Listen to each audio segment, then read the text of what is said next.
Chapter 139. Tang Jing, I miss you. Fang Shishir murmured in a low voice. Her voice was soft and sweet, instantly touching Tang Jing's heart. Just now I dreamt of you, but the sound of you opening the door woke me up. You have to make it up to me. Dreamt of me, then what did you dream of us doing? Tang Jing curiously asked. Fang Shishir lightly bit her teeth and shyly said, I'm not telling you. Tang Jing heard a strange tone and deliberately teased. Could it be that you did something bad to me in your dream, so you're too embarrassed to tell me? Fang Shishir quickly shook her head in denial. Of course not, it was clearly you who did something bad. How could it be me doing something bad?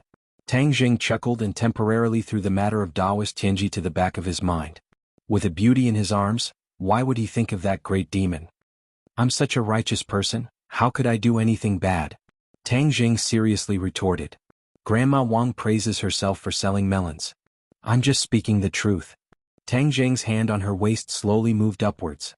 Fang Shishir hurriedly grabbed his hand. What are you doing? Just now I scared you, so now I'm going to properly comfort you and make it up to you for disturbing your beautiful dream. Tang Jing solemnly said. Bad guy. How could Fang Shishir not understand his intentions? She bit her lip and coquettishly said. You dare to call me a bad guy, then I'm really going to do what bad guys do.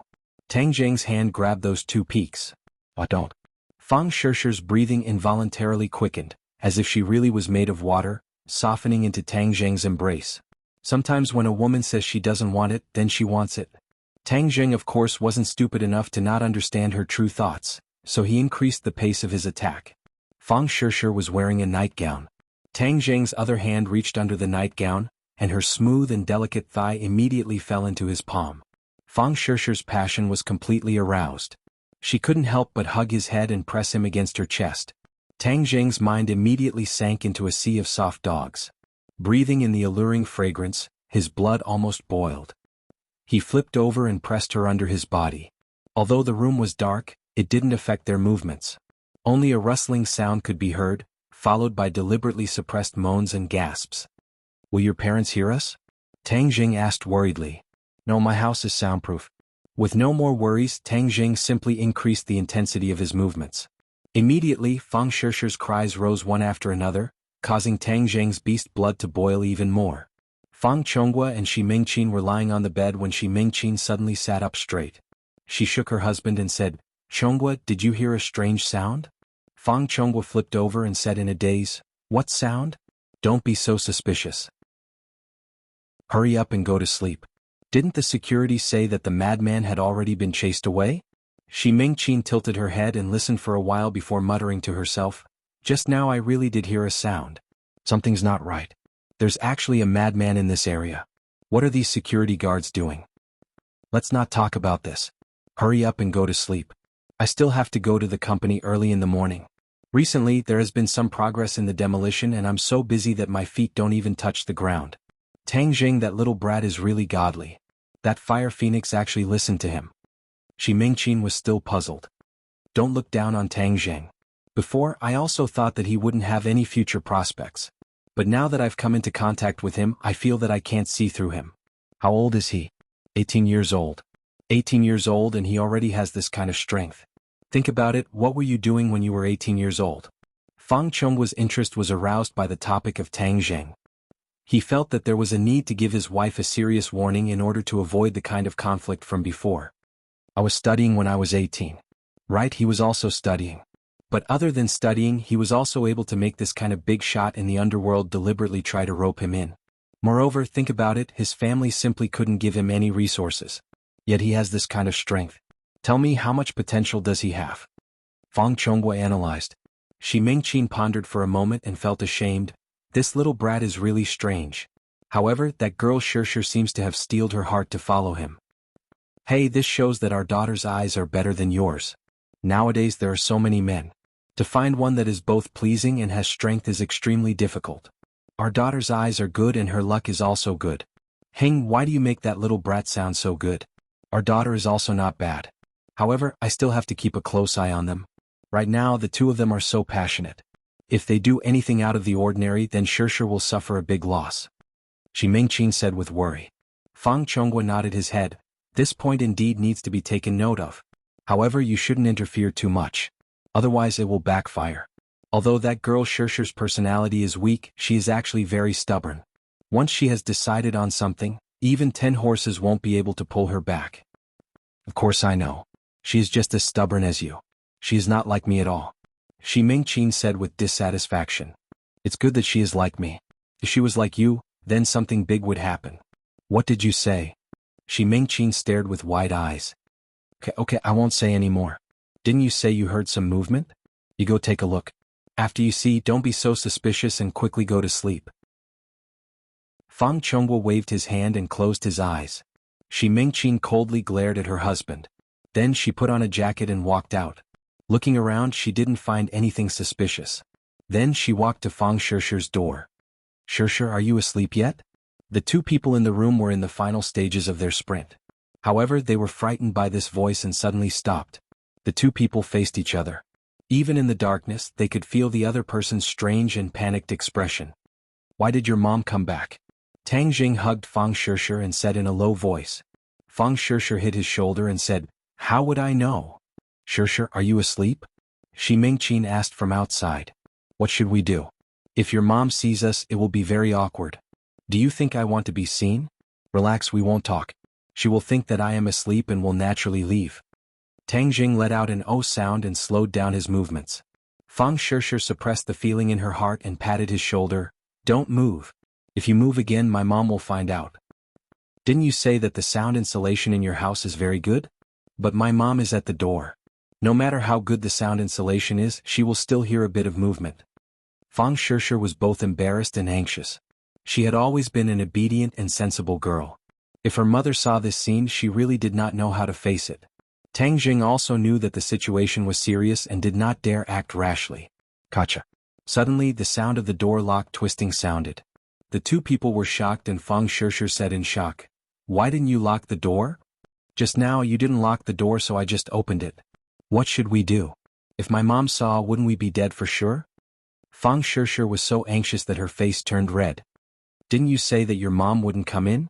She normally doesn't enter my house without my permission. Fang Shishi was so anxious that she was about to cry. Shi Mingqin was a bit paranoid because of that madman, so when she heard that her daughter did not reply, she wanted to come in and take a look. Hurry up and make a sound, stop your mother, otherwise she will come in. Tang Jing quickly thought of something and hurriedly said. Fang Shishi did not have time to think and hurriedly shouted, Mom, what's wrong? I was about to fall asleep. Her voice trembled because of her nervousness, but Shi Mingqin clearly did not hear it. The sound of the door opening finally stopped and Shi Mingqin said, Oh, then hurry up and sleep. I just wanted to see if you were asleep. Mom, I'm going to sleep. You should also rest early. Then I'm going back to sleep. Oh. The two people let out a sigh of relief at the same time. They looked at each other and almost could not help but laugh. This kind of experience was too exciting. It's all your fault. You almost made me lose face. Fang Shishi coquettishly said. I also didn't know that your mom would come back. Tang Jing felt very innocent. Hurry up and lock the door. Don't wait for her to come back. That would be troublesome. Fang Shishi pointed at the door and warned. Okay, I'll go lock the door. Tang Jing hurriedly got off the bed and carefully locked the door before leaping towards the bed. Be careful and hurry up. You were interrupted just now. So annoying. Yeah, your mom really doesn't want me to have a good time. This will scare people into impotence. Let me touch it. Fang Shishi naughtily stretched out her hand. How am I impotent? Young liar. I have such a beautiful girlfriend and yet I'm impotent. Then wouldn't it be too much of a loss for me? Let's continue. Tang Jing leaped forward and the room rang out again. Lower your voice. I suspect that just now it was your mom who heard something. Then slow down a bit. The two people in this kind of darkness felt both warm and a little worried. It was incomparably exciting and extremely erotic. It could be said that this was the most wonderful moment of life. But there were some people who were not so wonderful. Daoist Tianji was hiding in a corner, looking at the rows of villas and the dozens of police officers. Just now he had injured quite a few security guards. Adding on the fact that this was a villa district, the people who lived here were either rich or noble, so the police did not dare to be negligent.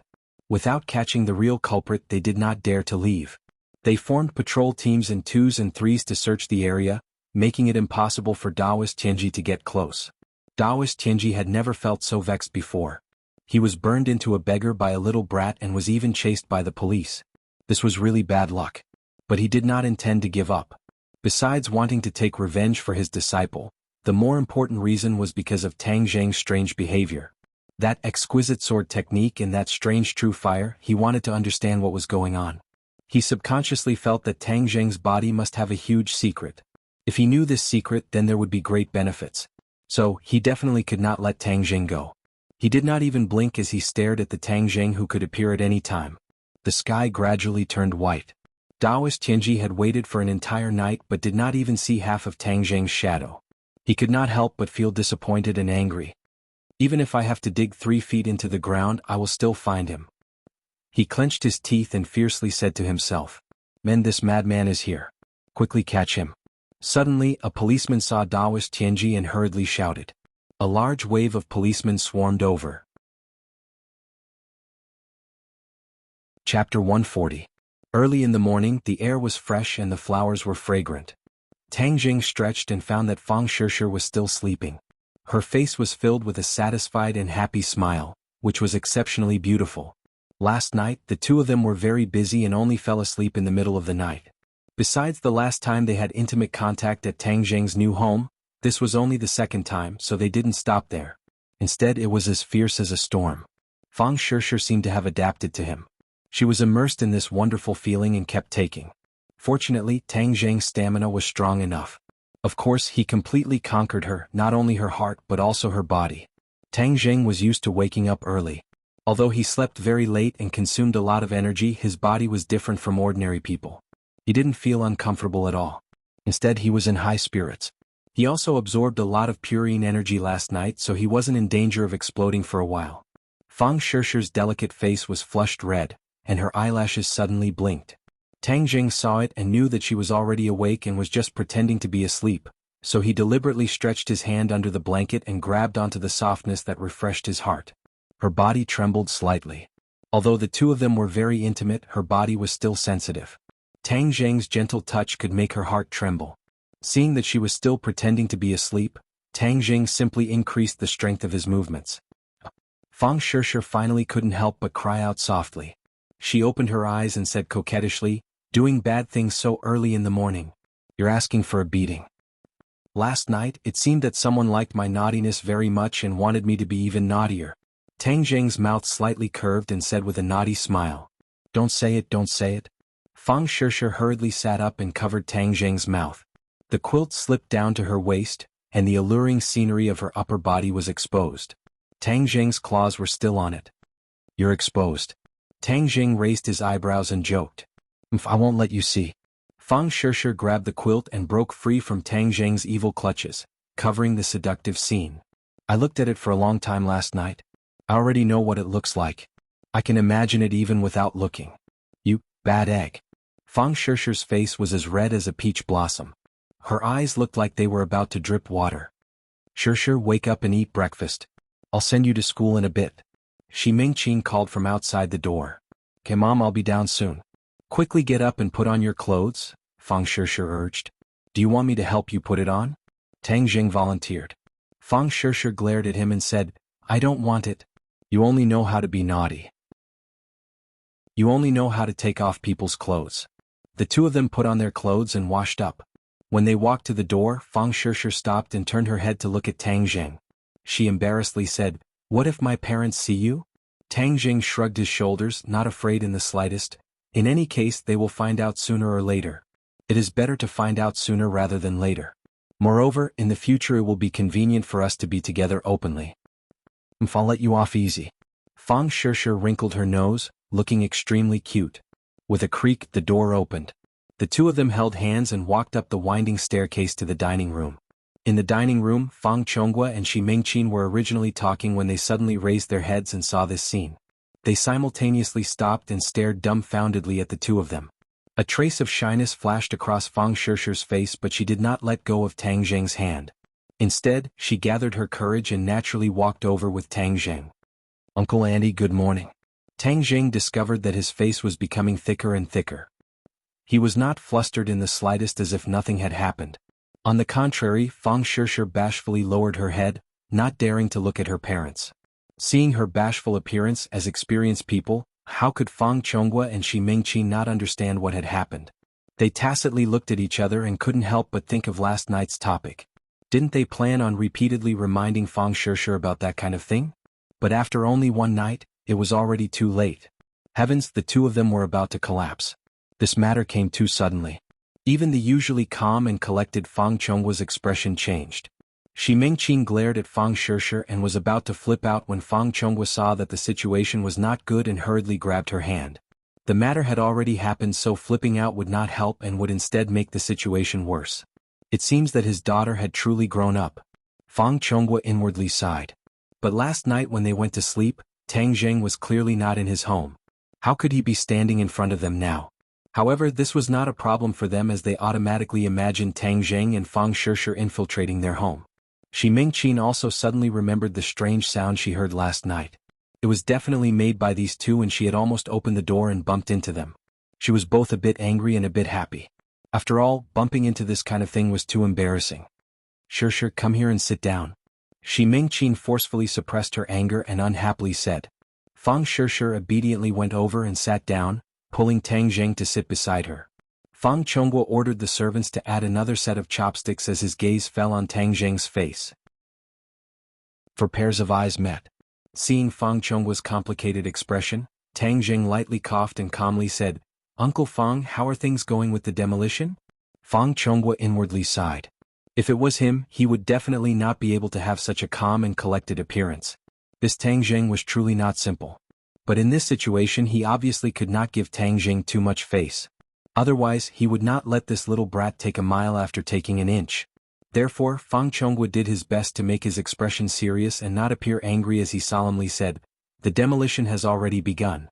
Boss was company truly lives up to its name. That's good. Tang Zheng nodded his head and began to eat. Tang Zheng felt that he had to admire his own courage and determination. If it was before, he would definitely have a guilty conscience. But now that he had dealt with so many strange things, this situation did not make him feel guilty at all. Seeing the calm and collected Tang Zheng, Shi Mingqin fiercely glared at him. Then she pulled Fang Shishir, who had almost finished eating, and said, Follow me. Fang Shishir reluctantly looked at Tang Zheng. Seeing Tang Zheng's encouraging gaze, she slightly nodded her head and followed her mother into a room. Stand properly. Shi Mingqin crossed her arms and began to criticize. Fang Shishir pouted her lips and complained, Mom, what are you doing? I'm still eating breakfast. What are you eating? You still have the mood to eat? Look at what you've done. Shi Mingqin was unable to restrain her anger as she tried her best to control her voice so that it would not spread to the dining room. Fang Shishir took a deep breath. She had already anticipated her mother's anger, so she tried her best to speak in a calm tone. I know what I'm doing. I think you don't even know what you're doing? You're still students, how can you be like this? Shi Mingqin did not dare to use words that were too hurtful to her daughter. So what if we're students? We're already 18 years old and are already adults. If we were in the ancient times, we would already be married and have children. So what? Moreover, the two of us are truly in love. Moreover, didn't you guys not object before? Fang Shishir argued. We did not object, but we did not think that you guys would progress so quickly. Shi Mingqin was filled with regret. If she had known earlier, she would have strictly guarded against them. However, no matter how strictly she guarded against them, she could not have continued to follow them. It was even more impossible for her to not sleep at night and guard the door to prevent Tang Zheng, this flower thief. Moreover, there was no way to guard against this kind of thing. Seeing her daughter's determined appearance, Shi Mingqin was speechless and could only gnash her teeth in hatred. Fang Shishir saw that her mother's anger had subsided a little and hurriedly held onto her hand. She said with a smile, Mom, I know you treat me well, but I also have my own feelings and my own decisions. I also know how to treat myself well, so you don't need to worry. Tang Zheng treats me very well. He treats you well now, but that does not guarantee that he will treat you well in the future. In the future, he will definitely treat me well. I understand him. She knew Tang Zheng's true secret, so she had the confidence to say these words. How long have you guys known each other and you dare to say that you understand him? 3 years. That's a long time, right? I remember that you and Dad only knew each other for 2 years before getting married. Fang Shishir mischievously said. Go to the side. I am talking about your problems. How did it involve me and your dad? Fang Shishir chuckled. I really envy you and my dad. In the future, we will definitely be a copy of you and be as happy as you too. Shi Mingqin opened her mouth but was speechless. She could not possibly say that she was not happy right now. This daughter of hers had truly grown up and was becoming more and more eloquent. She let out a long sigh and said, "Sure, don't blame Mom for her bad attitude. I have seen too many ungrateful men, so this is all for your good." Fang Sure hurriedly nodded her head. I know Mom treats me well and I will always remember this in my heart. However, Tang Jing is not that kind of ungrateful man. Moreover, he is very amazing. As she said this, her eyes lit up as her large eyes were filled with worship and love. Seeing this scene, how could Shi Mingqin not understand her daughter's feelings? She was also a woman and had also walked through this age. Stop. Right now, I also do not feel that he is that amazing.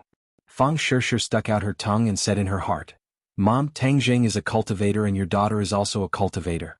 This is all because of him. However, I must first say that this will only happen once. If I see him come out of your room so early in the morning again, I will definitely kick him out." Shi Mingqin slightly compromised but still had a lot of resentment towards Tang Jing. Fang Sure hurriedly promised, "Relax, there will not be a next time." In her heart, she secretly said that she would at most have Tang Jing jump out of the window before dawn. Since he was so strong, this would be a piece of cake. Tang Jing and Fang Chonghua sat in the dining room. Tang Jing did not say a word as he quietly ate his breakfast. Fang Chonghua, on the other hand, did not have much of an appetite. He even stopped his habit of eating breakfast while reading the newspaper. He stared straight at Tang Jing as if he wanted him to say something. However, what kind of person was Tang Jing? This kind of gaze did not have any killing power towards him. A moment later, he put down his bowl and chopsticks and said, "Uncle, I am full. You can slowly eat." Seeing that he was about to leave, Fang Chonghua could no longer sit still.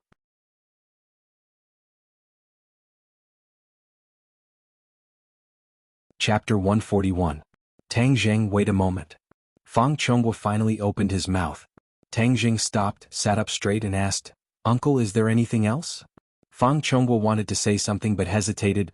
"You and Sure," Tang Jing seriously said, "Uncle, perhaps this is a bit sudden for you, but I must solemnly declare that Sure and I truly like each other. If we truly want to be together, there is no difficulty that can stop us." Tang Jing's attitude was somewhat unyielding. If it was someone else, they would have been kicked out by his father-in-law, but Tang Jing's words were as it should be. If he were to show weakness, it would not be inconceivable. This was Tang Jing's current imposing manner. Fang Chonghua waved his hand and said, "I'm not trying to stop you, but you're still students after all, and you're sprinting for the college entrance exam. You can't be distracted by other things and ruin all your hard work over the years. Do you understand what I mean?" "I understand. Shurshu's grades are very good and I believe that she will be able to get good grades. I also have confidence that I will be able to get good grades." Tang Jing's voice was sonorous and powerful, making it impossible for anyone to doubt him. But Fang Chonghua was a board member of the school, so of course he knew about Tang Jing's poor grades, so he tactfully reminded him, "It is good that you have confidence, but you cannot relax in your studies. I am not worried about Shurshu's grades, but you. The school's last place wanting to get into a good university was nothing more than a daydream." Fang Chonghua did not say this as even though he knew that Tang Jing was outstanding in other areas, he did not have much confidence in his studies. "Uncle, I will get first place in the college entrance exam," Tang Jing firmly said. "What, first place in the school?" Fang Chonghua felt that he might have misheard.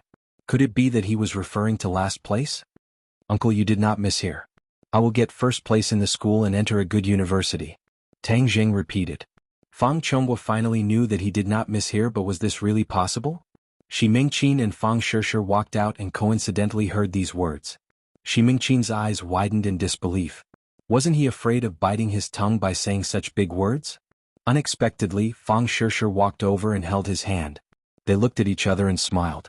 She also said firmly, "I believe you." Fang Chonghua and Shi Mingqin looked at each other, not understanding where Tang Jing's confidence came from. Furthermore, Fang Sure believed in him so much as if she was possessed. Tang Jing didn't need to explain too much, so he lightly said, "I also made a bet with the school's Wuxia. If I get first place in the school, then she doesn't deserve to be a teacher and must leave Pengqing International School." "Uncle, you're the school's director, so I hope that when the time comes, you can supervise her carrying out this bet. Is what you said true?" Fang Chonghua had never heard of this bet, but he could see the strong confidence in Tang Jing's eyes. Moreover, with Tang Jing's personality, he definitely wouldn't make this bet knowing that he would lose. This meant that from the moment he placed the bet, he already knew that he would win. Of course it's true. Tang Jing is much stronger than me. He is just temporarily hiding his strength. Fang Shishir impatiently said. Fang Chonghua and Shi Mingqin felt that their brains were not enough today. Was Tang Jing deliberately hiding his strength by getting last place? But this was too deep. Was there a need to get last place to hide his strength? Tang Jing did not want to explain the specific reason to them. He only looked at Fang Chonghua with a burning gaze filled with confidence. Okay, then when the time comes, I will remind the school to pay attention to this bet. Fang Chonghua simply did not say anything. Shi Mingqin wanted to say something, but seeing her husband's expression, she tactfully closed her mouth. Dad, Mom, then we will go to school. Uncle, Auntie, goodbye. Fang Shishir carried her backpack and pulled Tang Jing towards the garage. Luckily, their villa had an indoor garage, so as long as they got in the car, Daoist Tianji would not be able to discover them. The driver was already waiting by the side of the car. He opened the door for the two to get in and rolled up the window so that no one could see the situation inside. The car drove out of the villa and sped towards the school. Tang Jing and Fang Shishir sat in the back. Fang Shishir leaned on his shoulder and said in a low voice, "Do you think that bad guy left?" "I don't know." Tang Jing shook his head and unconsciously looked out of the car. Coincidentally, he saw a large group of police chasing after a beggar-like old man in ragged clothes. This person was of course Elder Tianji. Elder Tianji had been unhindered for his entire life and had never thought that he would be chased like a stray dog. His speed was much faster than the police, but he did not have as many people as the police and was not as familiar with the terrain. In addition, the police did not know that he was an expert, so they were not afraid of him at all. This resulted in this situation of a mad chase. Moreover, there were quite a few police cars chasing after him. The sound of the police sirens made one's heart flustered. Tang Jing's head trembled as he could not help but sit up straight and be on guard. Fang Shishir noticed his strange behavior and hurriedly followed his gaze. She also saw the police chasing after Daoist Tianji. Her heart moved as she asked, "He is that bad guy?" Last night, Tang Jing had told her everything, so she knew how powerful Daoist Tianji was. Tang Jing nodded. "That's him. He really did not leave.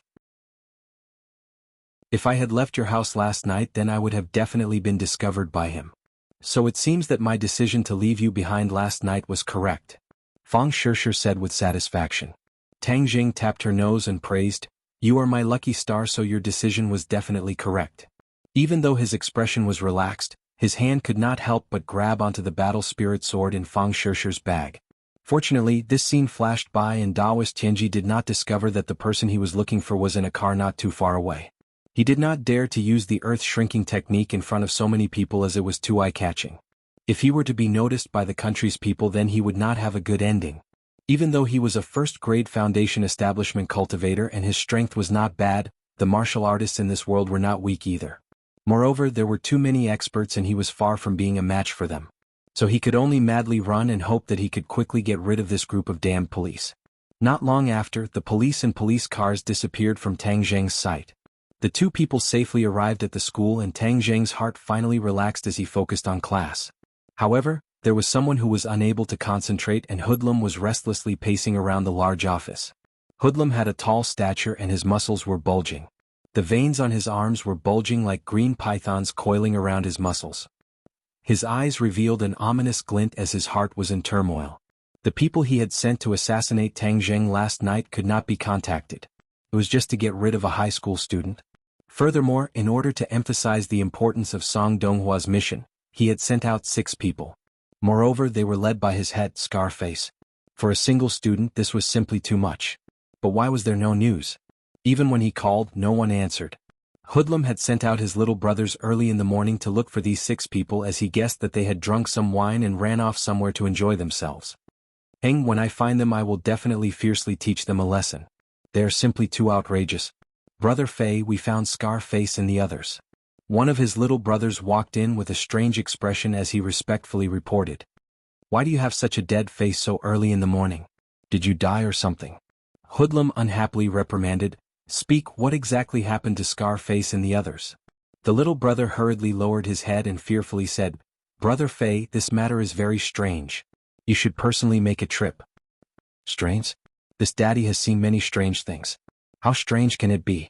Hurry up and tell me what exactly happened. Hoodlum impatiently reprimanded.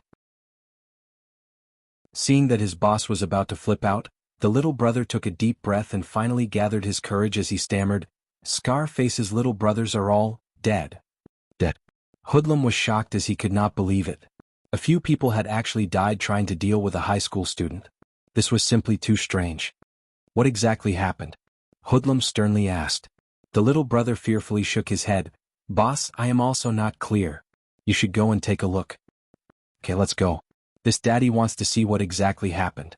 Half an hour later, Hoodlum stood in the desolate construction site of the unmarked common graves as he blankly stared at everything in front of him. He finally understood his little brother's feelings.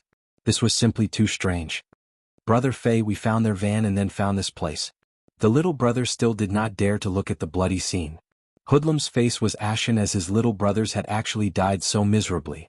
Their heads had been separated from their bodies and some of their stomachs had been torn open with their organs spilling all over the ground. This was simply like hell on earth. Even the chaotic battles of the underworld were not this miserable. "Who can tell me what exactly happened?" The other little brothers did not dare to look at his eyes as they hurriedly lowered their heads. No one dared to speak. "Where's Scarface? How come I don't see his corpse here?" "Scarface is still alive," the little brother said. "Then capture him for this daddy. This daddy wants to ask what the fuck happened." Hoodlum was flustered and exasperated. It had been a long time since he had been this angry. What was originally an insignificant matter had actually turned out like this. 5 of his little brothers had died and they had died so miserably. If he did not find an explanation, then not only would his little brothers be bitterly disappointed, he would also become a laughingstock and damage his reputation. The little brother wanted to say something but hesitated. In the end, he did not say anything as he turned around and walked towards the van, dragging along a person as he staggered over. Hoodlum looked at the person walking over in astonishment as his eyebrows jumped. Scarface was his leader and was also his trusted little brother. Of course, he was very familiar with him. Scarface was vicious and merciless and was extremely good at fighting. However, although this person in front of him had the appearance of Scarface, he did not have any spirit. His face was lifeless like a fool and was completely different from the Scarface that he knew. Hoodlum became even more suspicious. Just what had happened to make his ruthless leader become like this? He had to find out. He grabbed Scarface's collar and angrily roared, "Scarface, just what happened?" Chapter 142. Scarface looked at Hoodlum blankly, his eyes lifeless. Hoodlum was enraged and slapped Scarface. "F***K, are you stupid? Answer me." Ghost. Scarface suddenly shouted as if he had gone mad, brandishing his claws and brandishing them. Hoodlum was not careful and his face was scratched a few times. Blood immediately seeped out, making him look battered and exhausted. Hoodlum was actually injured by his own leader. If this were to spread, he would become a laughing stock. Hoodlum was unable to restrain his anger and kicked Scarface to the ground. He was still angry and stepped on Scarface. "F***K, you dare to attack me? Are you crazy?" Scarface curled up on the ground and screamed, but he still kept on repeating, Ghost. "Brother Fei, calm down." The other lackey saw this and quickly persuaded, "Brother Fei, Scarface seems to have really gone mad. You can hear him calling ghosts. When we found him, he was also like this." "What?" Hoodlum stopped and looked suspiciously at Scarface, who was curled up on the ground. Scarface was still muttering nonstop, and his face was still full of fear. Hoodlum had seen this kind of fear many times. Before he killed someone, the person he killed would also feel this kind of bone-chilling fear, which is commonly known as being scared out of their wits. Scarface, who killed without blinking an eye, was actually scared out of his wits. Hoodlum could not believe it. Even if there was a knife to Scarface's neck, Hoodlum was sure that Scarface would not be so scared. "What the F***K is going on?" Hoodlum was filled with suspicion and asked angrily. The lackeys trembled in fear and hesitated to speak. "What are you waiting for? If you don't speak, I will cripple you." The underling trembled and pointed at the ground under his feet. "Brother Fei, do you still remember where we are?" Hoodlum frowned and looked around. This place was extremely desolate and there were barely any signs of life. What kind of place was this? What kind of place is this? "Brother Fei, this is the damned place. Its ordinary balances unmarked common graves, the one that's haunted."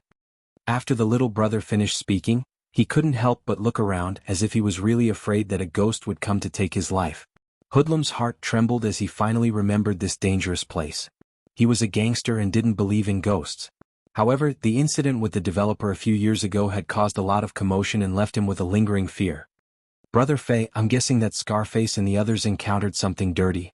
That's why they died so miserably. That's why he became an idiot. Otherwise, why would he keep muttering about ghosts?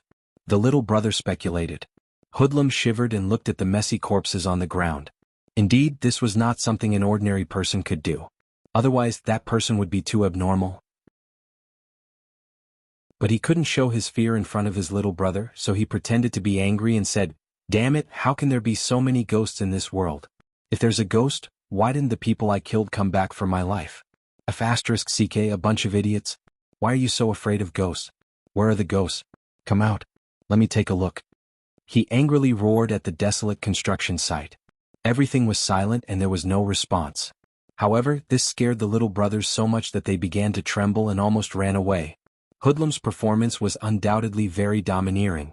In the hearts of the little brothers, his image was once again raised by another level. Following a big brother who wasn't even afraid of ghosts, of course they would have more prospects.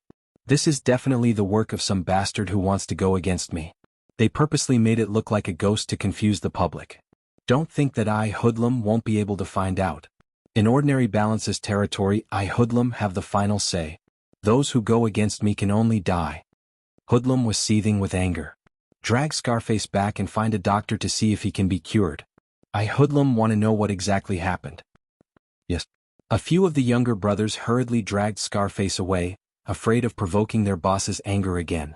However, the few bloodstains on his face, no matter how they looked at it, seemed like a silent taunt. Gather the little brothers. I, Hoodlum, want to stretch my muscles. It's been too long since I've fought. Others might think that I, Hoodlum, am easy to bully. Boss, who are we going to fight? Lin who?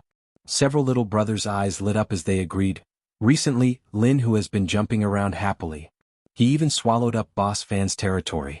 Why don't we go and eat up his territory? Let's see if he can still be so arrogant. Hoodlum disdainfully snorted. In ordinary balances territory, Master Huang has the final say. They have been fighting to the death and Master Huang has seen it all. Since they dare to bite back at Master Huang, then their time of death has come. These words were indeed the truth. The current situation where several parties coexisted was something that Huang Si had tacitly agreed to. He did not keep all of the territory in his hands because he was worried that others would say that he was monopolizing it. Thus, he occupied the most profitable territory and left the rest for others to fight over. Not only did he not lose much profit, he even gained a good reputation. It was really like being a bitch and still wanting to build a monument. The little brothers became excited. With territory to fight over, they would have even more profits in the future. Thus, they temporarily forgot about the ghost matter and contacted their little brothers to take action. Ding-ling-ling. Suddenly Hoodlum's phone rang. "Hello, who is this?" Hoodlum angrily asked. "Hoodlum, did you eat gunpowder? Why are you so angry?" "Ah, Secretary Song, it's you." Hoodlum's voice softened as he waved his hands, sending his little brothers away. Hoodlum had invested quite a bit in Song Donghua and knew of his strength. No matter how imposing and fierce he was in front of his little brothers, in front of Song Donghua, he was incomparably obedient and listened to his orders. This society was not like the past where one could rely on fighting and killing to get to the top. This society had a dark side and the country would tacitly allow it to exist. However, if the country really wanted to make a move, they would be like a mantis trying to stop a chariot. Hoodlum understood this principle, so he had always tried to rope in officials. In the end, he had spent a lot of effort to hug the thighs of Secretary Song Donghua. Although he had spent quite a bit of money, the results were very good. For example, last time, his little brothers had been caught and sent to the police station. In the end, Secretary Song only needed to make a phone call to solve the problem and his little brothers were released. Thus, Hoodlum carefully maintained this relationship. As long as it was something Song Donghua asked him to do, he would definitely do his best to do it. For example, this time's matter. Although this time he had clearly messed up, he could still fix it. Wasn't it just dealing with a high school student? It was a piece of cake. How are things? Song Donghua went straight to the point. Hoodlum did not dare to say that he messed up and hurriedly said, "It will be done in 2 days. Secretary Song, you can rest assured that I will handle it." Song Donghua unhappily said, "Didn't you say that you were going to make a move last night?" It seems that Song Donghua was a person who would definitely take revenge for the smallest grievance. Hoodlum evasively said, "Secretary Song, There was a small matter last night so it was delayed. Don't worry, I will definitely handle this matter beautifully. I guarantee that you will be satisfied. Don't make me wait too long, otherwise I will lose my patience.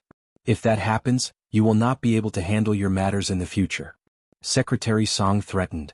Yes, Secretary Song, don't worry. I will definitely get it done as soon as possible. After hanging up the phone, Hoodlum went silent. Today, after dealing with Lin Hu, I will personally make a trip to meet this high school student. Hey, to personally deal with a high school student, it really is too much of a fuss. At noon, Xingshi Bar had not yet opened but a group of people had already arrived. It was clear that they were not customers but had ill intentions. When Lin Hu's little brothers saw this, they quickly ran upstairs to report. A loud sound rang out as Hoodlum sent the door flying with a kick, smashing into the wall far away.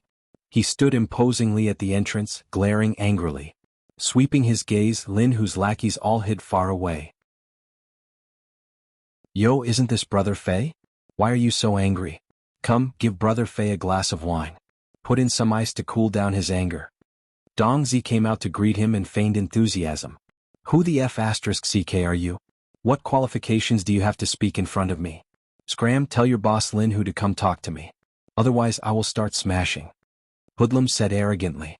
Behind him, over 100 little brothers immediately screamed and waved the sticks in their hands. It was a frightening sight.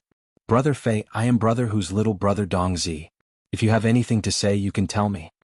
Dong Zi said while suppressing his anger. Pei tell you? Are you even worthy? Hoodlum's leg flew up and swept towards Dong Zi. Dong Zi reacted quickly and immediately raised his arm to block. Although he blocked, there was still a muffled sound as Dong Zi flew out and smashed into the counter. Could be seen how powerful that kick was. Pei, you can't even withstand a single blow. Hoodlum disdainfully spat out a mouthful of saliva. Behind him, his little brothers cheered him on. Brother Fei is mighty.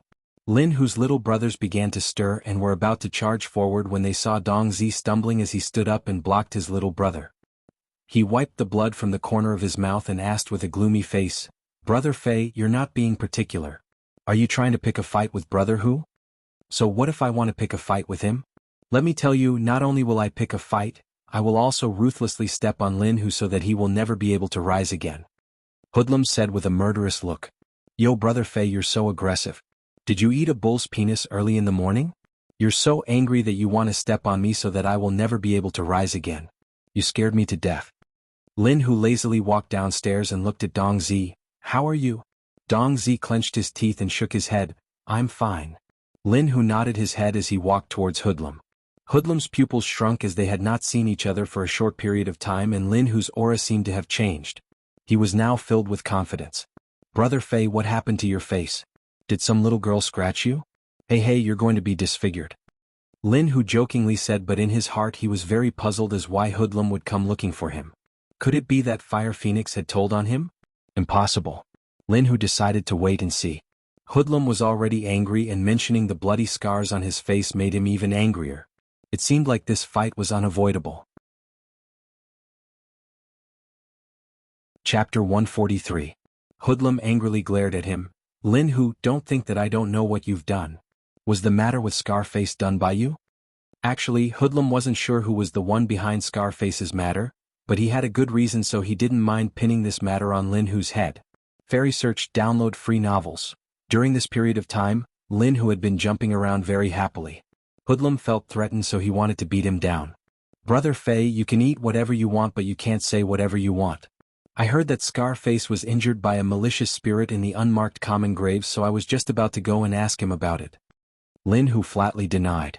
The unmarked common graves were after all in the north of the city so Lin Hu had just received the news and was very shocked. Hoodlum stared at him but didn't want to judge whether his words were true or false. In any case this battle had to be fought. Don't cry crocodile tears. Let me tell you, it's too late to pretend to be a grandson. What malicious spirit demanding your life? That's just to trick a 3-year-old child. Since you won't admit it, I'll beat you until you admit it. Lin Hu's eyebrows jumped. Brother Fei, then you're purposely looking for an excuse to deal with me? Hang, so what if I'm going to deal with you? Hoodlum disdainfully said and then took a step forward. Their eyes met and Hoodlum didn't see any fear in Lin Hu's eyes. This made him even more determined to get rid of Lin Hu. A person who wasn't afraid of him would one day threaten his existence so he waved his hand. Attack! More than 100 underlings swarmed into the bar, waving their clubs and smashing the bar.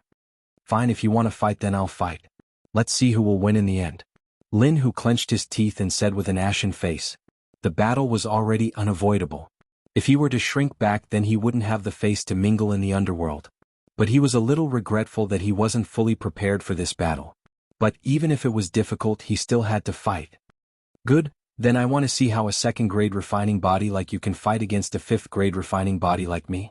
Hoodlum jokingly said as he swept his leg towards Lin Hu's lower body. Lin Hu leaped backwards and dodged the attack. He roared, "Brothers, beat them up for me. Beat them up ruthlessly. They dare to behave atrociously in our territory, we must beat them down." Suddenly, the two sides were engaged in a chaotic battle. This was Lin Hu's base camp, so of course he had a lot of people.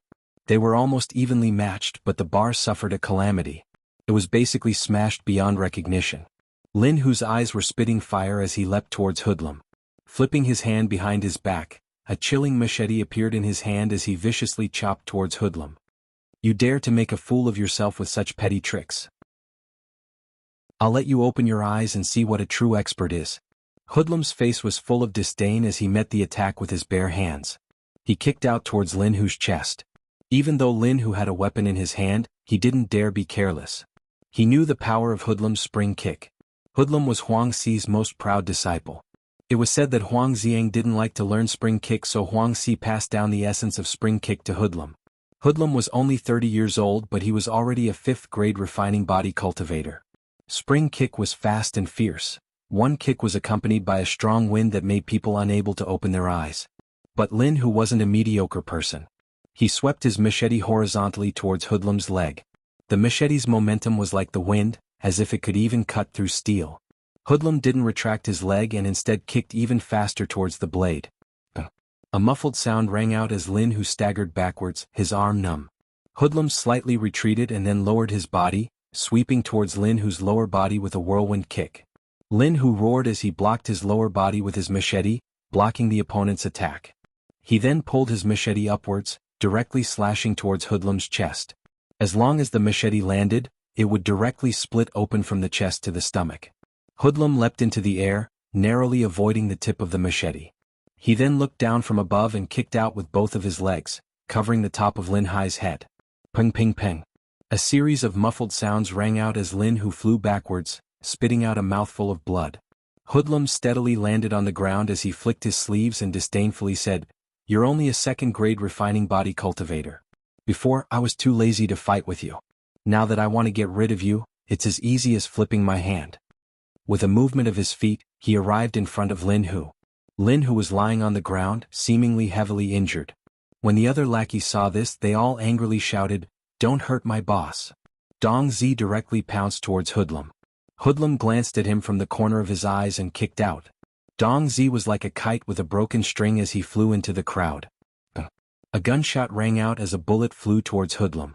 Hoodlum hurriedly pulled over a lackey beside him. Pooh, blood splattered everywhere as the lackey was shot while he himself was unharmed. He angrily looked at Lin Hu as he stood up with a gun in his hand, aiming it straight at Hoodlum. Using a gun? *CK, you think you can beat me with a gun? Dream on. Hoodlum angrily roared as he threw the lackey in his hand towards Lin Hu. He then hid behind the lackey and quickly approached Lin Hu. His vision turned black as a figure flew over, completely blocking Lin Hu's line of sight, making it impossible for him to aim at Hoodlum. He couldn't help but turn pale with fright as he hurriedly retreated. However, behind him was a wall and there was no way to retreat. Lin Hu originally didn't intend to use his gun, but in this situation if he didn't use his gun he would have no way to survive. This gun was given to him by Tang Zheng from Boss Fan. He didn't expect that it would come in handy here. At this moment, how he wished that Tang Zheng was here so that Hoodlum wouldn't be able to do anything. Suddenly he was even more determined to follow Tang Zheng. If I don't die today, even if young Master Tang uses a stick to chase me away, I won't leave. I will definitely let him sit on the top of the ordinary balance underworld. He didn't have time to pull the trigger because Hoodlum had already arrived in front of him under the cover of his lackey. Hoodlum's leg swept towards his arm. Gotcha. The bone in his arm broke and the gun fell to the ground. Hoodlum's leg swept towards his neck. This attack was powerful and heavy. If he was swept by it, his neck would definitely be broken. He hurriedly raised his only hand to block. Bang! He was sent flying into the crowd. One of Hoodlum's lackeys saw this and chopped at him with a knife. Clang! The other knife blocked the attack. Dao Zai held the knife with both hands and stood in front of him to protect him. Dao Zai was previously Boss Fan's head horse. Now he was under Lin Hu's command. Last time at the restaurant, Tang Jing let him go. Now he loyally followed Lin Hu. Dao Zai was good at using two knives and his battle strength wasn't bad. In a few moves he cut down the surrounding enemies. While pulling Lin Hu towards the door he shouted, "Brother Hu, quickly run. I will block them." Lin Hu's eyes turned red. Dao Zai was so loyal. How could he leave? With difficulty, he raised his knife and said, "I will fight alongside you all. Brother Hu, where there is life there is hope. I Dao Zai have just followed you. You can't let me lose my boss. Go find young Master Tang and let him take revenge for us." Lin Hu's heart trembled as he clenched his teeth. Although he didn't want to run in this situation, if he didn't run then he would die.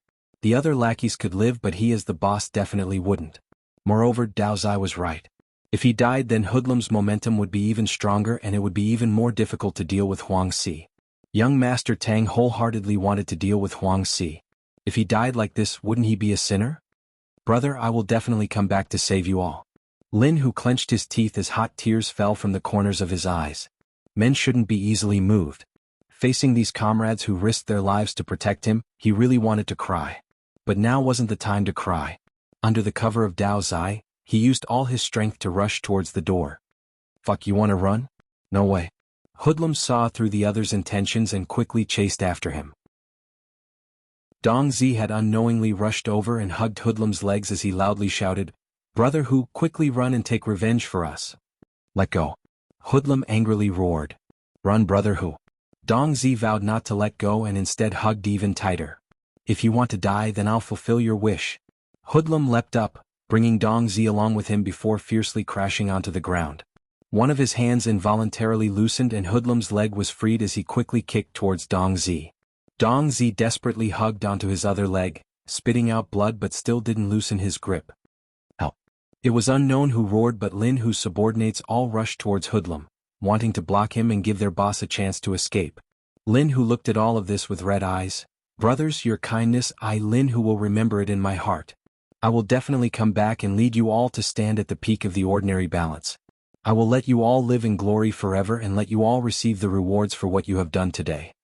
Lin Hu turned around and ran out of the door with tears in his eyes, disappearing from everyone's line of sight. "Beat him up for me and ruthlessly teach this group of bastards a lesson." Hoodlum flew into a rage as he helplessly watched Lin Hu escape. Although his martial arts were the highest here, he was still powerless in the vast ocean of people's war. Lin Hu staggered and in order to not attract attention, he specifically chose a remote path. Looking at the scorching sun above his head, his heart was ice cold as if he had fallen into an ice cave. This battle left a deep impression on him as the eyes of his brothers hovered in his mind. He clenched his teeth and bit his lips until they were bleeding. "I will definitely take revenge, take revenge." Finding young Master Tang was his only thought as well as his only method. He knew that he had underestimated Hoodlum's strength in the past as this Huang Si dog's fangs were too sharp. Even if he relied on himself and the Fire Phoenix he would still be powerless. Only Tang Zheng was the key to change everything. He also finally understood why Fire Phoenix was so cautious and didn't easily agree to join hands with him. This woman was the one with the clearest vision. One of his arms drooped down as it was incomparably painful but it couldn't compare to the pain in his heart. He had to find Tang Zheng as soon as possible. School. Yes, Tang Zheng was studying at Pengqing International School. He didn't dare call for a taxi as he was deeply afraid that Hoodlum would catch up to him. He staggered all the way to Pengqing International School. His injuries weren't light. Not only did he suffer from the pain of losing his arm, he also suffered from internal injuries. The taste of Hoodlum's bouncing kick wasn't that good. Finally, he saw his destination in the distance as a group of students filed out.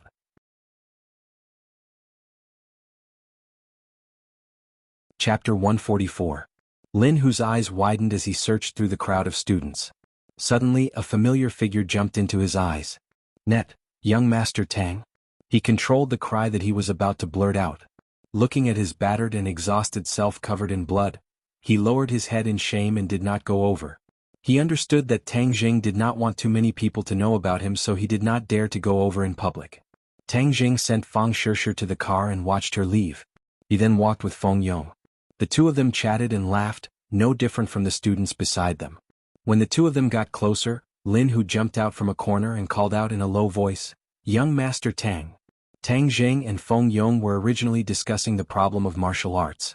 Feng Yong was after all too old and his aptitude was average, so his progress in martial arts was not as fast as Feng Shishir's. However, thanks to the guidance of a great teacher like Tang Zheng, he could be considered to have stepped into the threshold of martial arts. "Boss, when do you think I can be as strong as you?" Feng Yong asked in worship. Tang Zheng gave a faint smile and encouraged him, "As long as you work hard, it is possible." Feng Yong nodded, "I will definitely work hard so that people like Takashi will never be able to bully me again." 5. Takashi hasn't bullied you now, right? Of course he wouldn't dare. With boss protecting me, who would dare to touch me? Feng Yong said proudly. However, Takashi has been acting strange recently, especially that look in his eyes. I keep feeling that there is a problem. Tang Zheng did not have time to reply when he saw a person jump out from the side. He jumped in fright, thinking that it was Daoist Tianji. "Huzi, why is it you?" Tang Zheng looked at Lin Hu in astonishment. His gaze trembled as he saw the blood on his clothes. He could not help but frown. "What's wrong?" "Young Master Tang, I have something to talk to you about."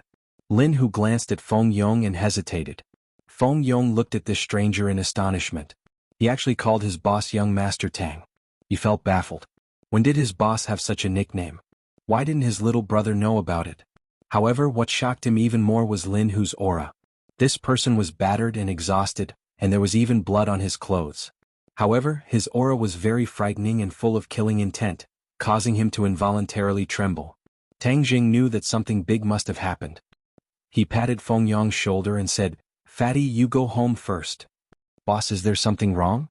"I'm your little brother, so if there's a problem I'll have to help." Feng Yong patted his chest and volunteered. Tang Jing shook his head. Feng Yong couldn't help. "Go back. You don't have to get involved in this." "Oh, boss, just give me a call if you need anything. I'll be there in a minute." Seeing Tang Zheng's firm attitude, Feng Yong left reluctantly. "Let's talk over there." There were too many students nearby. Tang Zheng and Lin Hu walked into a side alley. "What's going on?" "Young Master Tang, Hoodlum brought people to sweep through my territory, saying that I killed his little brother.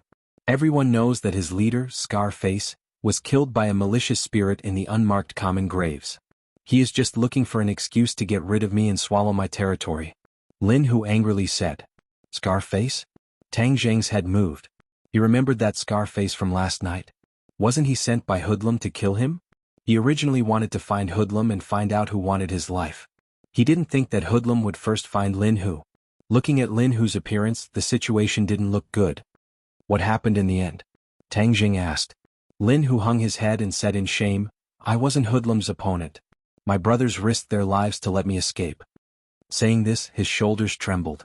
Tears flickered in his eyes as if they were about to burst out. Tang Jing secretly sighed. Although it was just a few words, he could imagine just how desperate the battle was. He patted Lin Hu's shoulder and comforted him. "Since your brothers risked their lives to let you escape, then they wanted you to make a comeback. What are you crying for? What do you plan to do next?" He raised his head and looked straight at Tang Zheng. He clenched his teeth and with a putong sound, he kneeled on the ground. "Young Master Tang, I beg you to save my brothers." "Get up." A man has gold under his knees. He kneels to the heavens, to the earth, and to his parents. "You don't need to kneel to me." Tang Zheng's face sank as he reprimanded. Lin Hu did not get up as he continued to speak. "Young Master Tang, you said before that you don't want to get involved in matters of the underworld, so normally I don't dare to disturb you. But in the ordinary balance underworld, Huang Si has the final say. He is vicious and merciless, so he definitely won't let my brothers off. Young Master Tang, from now on I pledge to follow you. My life is yours. I only hope that you can lead my brothers out of this encirclement and get rid of those two bastards Hoodlum and Huang Si. Then we will support you in becoming the head of the ordinary balance underworld. I will be your cow and horse. Wherever you point me to, I will do it without any hesitation." Seeing this indomitable man say these words, Tang Zheng could completely understand the pain and suffering in his heart. Of course, there was also the desire for revenge. But Tang Zheng was a student and a cultivator. He really did not want to get involved in matters of the underworld. But this time Hoodlum taught him a lesson. Although Scarface and the others could not harm him, they could easily harm others. In the future, when Tang Jing went to study elsewhere, what would happen to his grandfather? Would he also take his grandfather with him? Of course he had the strength to do so, but it was difficult to leave one's homeland. His grandfather definitely did not want to leave the ordinary balance. What if Hoodlum or Huangxi saw that they could not deal with him and turned to deal with his grandfather? He did not dare to think of the consequences. He had experienced too many dangers and did not dare to take this risk. Even if his grandfather was in the slightest bit of danger, he would definitely strangle this danger in the cradle. His eyes gradually became sharp as it seemed that Lin Hu's suggestion was not impossible. In the past he had been too ambitious and had neglected this problem. Although matters of the underworld made his grandfather worried, as long as he had absolute strength and grasped the power of the underworld in his hands, not only would this power not harm others, it would also ensure the safety of more people. Perhaps this was the result that his grandfather wanted to see. Moreover, this time Hoodlum had used the matter with Scarface as an excuse. This matter was related to Tang Jing, so he really should lend a helping hand. Seeing Lin Hu kneel on the ground, his eyes fervently looking at him, he nodded his head and said, "Since we and Hoodlum and Huangxi are like fire and water, then of course we should pull them down. Stand up, I promise you." Lin Hu was overjoyed as he resolutely said, "Young Master Tang, this life of mine is in your hands. I, Lin Hu, vow to follow young Master Tang until my death. If I have second thoughts, may the heavens and earth destroy me." Tang Jing grabbed both of his hands and helped him up. His heart gradually warmed as Tang Jing knew that he was a person who would eventually make a name for himself. Perhaps Lin Hu would be one of his subordinates. At this moment, his heart underwent a complete change. If it was before, even though he knew that he was a cultivator and would eventually be extraordinary, he did not carefully think about what would happen. However, Lin Hu had enlightened him. Huangxi, this kind of person, would vainly try to control a part of the world. With his own great potential, if he did not think of creating his own power, then it would be a complete waste of his own good fortune. Perhaps he would not be able to reach the heights of others in a short period of time, but he could take it one step at a time. In the future, there would be a day when he would stand at the top of the world and possess his own glory. Lin Hu never would have thought that he would be the one to help Tang Jing transform. This was perhaps the greatest benefit that he had brought to Tang Jing. "Young Master Tang, then what should we do now?" Tang Jing asked back. "You are more familiar with the situation than I am. What do you think we should do?" Lin Hu was startled.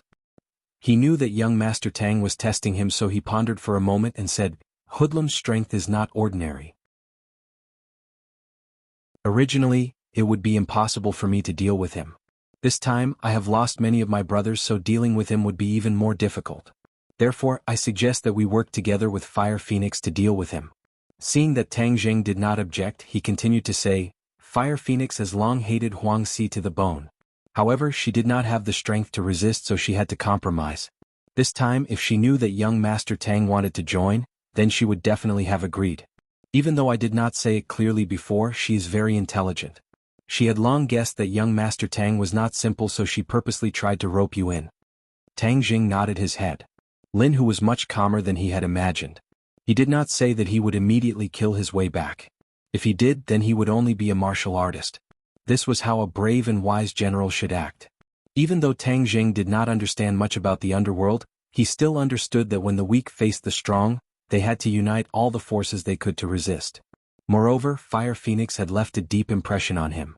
This woman was very careful in every aspect. She tried to win over all the people who were worth winning over. Wasn't her intentions clear as day? She was very clear that there would come a day when her current glory would no longer exist and she would even be killed. This was why she had asked for a promise from Tang Jing. This was a promise to save her life. It seems like she has been eyeing Huangxi covetously for a long time. When the time is right, she will definitely give him a fatal blow. "Let's go, we will go meet Fire Phoenix." Tang Jing was very confident as he loudly said, "But first go change out of your clothes, they are too eye-catching." "Yes." Lin Hu excitedly nodded his head. "That's right, your arm is broken. First go see a doctor." Tang Jing said. "No problem, I can endure it." "Endure my ass. You will follow me in the future, so how can I let you become a cripple? Let's go, don't be so long-winded." Tang Jing loudly reprimanded. Lin Hu did not feel uncomfortable. Instead, his heart was filled with warmth. The gloominess from his previous defeat was completely swept away. Lin Hu bought a new set of clothes and went to the clinic to treat his injuries. Afterwards, the two of them went straight to Fire Phoenix's construction company.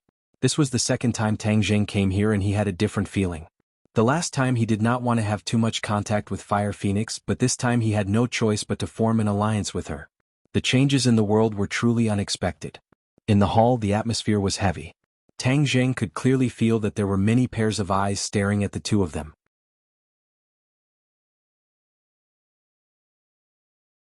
Chapter 145. The sound of high heels hitting the ground gradually came closer as Fire Phoenix leisurely walked over and said with a smile that was not a smile, "Brother Fei put a bounty on your head yet you still dare to come to my place. Are you not afraid that I will capture you and bring you to him to claim credit?" Lin Hu's eyebrows jumped as he self-deprecatingly said, "I never thought that there would be a day when I would have a bounty on my head." Amazed face, amazed face, Not only did he put a bounty on your head, he also spread the news that if you do not go to him and ask for forgiveness, then Dong Zi and Dao Zi will not be able to live. What? Lin Hu's face sank. He captured my people to threaten me? Fire Phoenix lightly smiled. He knows that you are a righteous person and knows that this is your weak point. He is certain that you will definitely go find him. Am I right? Of course I will go find him. He swept my territory and hurt my brothers. I must take revenge for this. Lin Hu gnashed his teeth. Fire Phoenix's beautiful eyes turned as she looked at Tang Jing and said, "Young Master Tang, what wind blew you here? Is Boss Fire not welcoming?" Tang Jing calmly asked. Fire Phoenix loudly laughed. "Welcome, of course you are welcome." Tang Jing looked left and right. Although there was not a single person around, he knew that there were many people secretly watching them. As long as Fire Phoenix gave the order, they would definitely attack. Fire Phoenix was truly cautious. Since Boss Fire welcomes us like this, then isn't the welcoming party a bit too grand? Tang Jing pointed out as he asked. Fire Phoenix was slightly surprised as her people were all hidden and yet they were still discovered by Tang Jing. She could not help but re-evaluate Tang Jing. Although she had repeatedly raised her expectations of Tang Jing, it was clear that she still underestimated his strength. Young Master Tang is truly powerful. My insignificant skills have been disgraced. She waved her hand and a wave of rustling sounds rang out as her subordinates retreated. Tang Jing nodded. Boss Fire is truly forthright. Then let us go in and talk. Young Master Tang, Brother Hu, this way please. In the same office the three of them sat down. This time there was no secretary. Fire Phoenix personally poured tea for the two of them. Young Master Tang, why did you come with Brother Hu this time? I've always felt that you're keeping a respectful distance from me. Fire Phoenix went straight to the point. Boss Hua, I'm not keeping you at a respectful distance. It's just that I'm a student, so there are some things that I don't want to interfere too much. But today Huzi and I came together to give you a big benefit. Tang Jing said. Fire Phoenix laughed out loud and said meaningfully, big benefits often mean big risks, don't you think so? Her eyes were very bright. She was a shrewd woman. Tang Jing was non-committal and said, you can only win if you dare to fight. Isn't wealth and honor built with real swords and real guns? Especially on the streets. Fire Phoenix shook her head and sighed, I'm already old, I'm not as daring as the little girl. Fire Phoenix, don't be modest. You and I have known each other for more than 10 years. We know each other very well. How could I not know your strength? Lin Hu interrupted. Fire Phoenix asked with interest, Brother Hu, then what is this wealth and honor you're talking about? Since I don't have anything to do, I can listen. Since there was something to talk about, it was a good sign. It seemed like Tang Jing and Lin Hu's judgment was correct. This woman was tempted. Drag Huang Si off his high horse. His territory, Lin Hu gets 60% and you get 40%. Tang Jing said decisively. Fire Phoenix's pupils shrunk and immediately laughed. Young Master Tang, are you joking? Drag Huang Si off his high horse. No one has ever done this before. No one has ever done it before, but that doesn't mean no one will do it now. Tang Jing said in a profound manner. Fire Phoenix stopped laughing and stared unblinkingly at Tang Jing as if she wanted to see through him. Young Master Tang, where does your confidence come from? Ourselves? Tang Jing said. Ourselves? Fire Phoenix's face was unprecedentedly serious. Tang Jing's solemn vow did not mean he was an idiot. But she still could not see through him. Young Master Tang, forgive me for speaking bluntly, but I understand your situation. I don't see anything that can contend against Huang Si. Even with Brother Hu, you saw Hoodlum take care of Brother Hu by himself. What do you have to contend against Huang Si? Her gaze was sharp as she waited for the two's answer. With young Master Tang here, nothing will be a problem. Lin, who was full of confidence as he had a kind of blind worship and trust towards Tang Jing. Fire Phoenix, on the other hand, asked, "Young Master Tang, forgive me for asking, but what is your cultivation level?" "6th grade refining body." Tang Jing answered truthfully. Fire Phoenix's eyes flashed with a trace of astonishment as she did not expect Tang Jing's cultivation level to be so high. "Young Master Tang, I have to say that you have made me very surprised. To have such a cultivation level at such a young age, your future achievements will be limitless. But I have to ask you a very realistic question. Huang Xi's cultivation level has already reached the 9th grade natal realm. Moreover, I heard that Huang Xiang recently obtained a mysterious cultivation technique which allowed him to progress at lightning speed. He is already a 1st grade natal realm cultivator. Even with the three of us together, how do you think we can deal with the 2 pre-celestial experts of the Huang clan?" Lin Hu was shocked. Huang Xiang had actually gone from the 6th grade refining body to the 1st grade natal realm in just a few short days. What kind of mysterious cultivation technique did he practice? He subconsciously looked towards Tang Jing only to see that Tang Jing's expression was a bit strange as he remained silent. No one spoke as they all quietly waited for Tang Jing's answer. But at this time, Tang Jing was actually communicating with Tian Chanzi. Didn't he say that the so-called mysterious cultivation technique he gave Huang Xiang had side effects? How did he reach the 1st grade natal realm so quickly? He was confused, so he had to ask Tian Chanzi. "Hi, hey little brat, what I said about side effects is definitely not wrong. That little brat's cultivation speed is a bit faster than I expected. But the faster the better. The faster he is, the more advantageous it is for you," Tian Chanzi mysteriously said. Tang Jing curiously asked, "What kind of side effects are there that you never told me?" "Hi, hey, if he did not cultivate to the 1st grade natal realm, then this side effect would not have appeared. But since he reached it so quickly, does that mean the heavens are helping you?" Tang Jing urged. "You are becoming more and more like a fraud. Quickly tell me about the side effects." Tian Chanzi did not relent. "In short, you don't have to worry about dealing with Huang Xi. When the time comes, I will give you a big surprise." Tang Jing was helpless, but his heart was happy. Originally he was prepared to let Tian Chanzi return to the sun and deal with Huang Xi. Huang Xi's cultivation was not enough in front of Tian Chanzi, and if he did not return to the sun, then Tang Jing was prepared to ask Feng Xinyang or Yi Tianlei for help. In short, he had many choices, which was why he was so fearless towards Huang Xi. Of course, this was his trump card and he could not tell others. But now that Tian Chanzi was so confident, he was also full of doubts. But if Tian Chanzi did not say anything, then he could not do anything. Seeing that Lin Hu and Fire Phoenix were still looking at him, Tang Jing mysteriously said, "Boss Fire, your considerations are correct. But you only considered the 3 of us and did not consider the person behind me." "The person behind you?" Fire Phoenix suddenly realized that Tang Jing had such a cultivation at such a young age. He definitely had a master to guide him. Thus, Fire Phoenix, like Feng Xinyang, automatically filled Tang Jing in with an unfathomable master. Finally, Fire Phoenix's gaze towards Tang Jing changed. Tang Jing of course guessed what she was thinking, but he had no choice but to bring out this mysterious master to scare her. "In short, Boss Fire, you do not need to worry about Huang Xi. Right now we need to focus on how to cut off his hand." "Hoodlum." Fire Phoenix suddenly smiled. She had waited for this day for too many years, to the point where she had almost given up all hope. She never thought that the day she had been waiting for would finally come.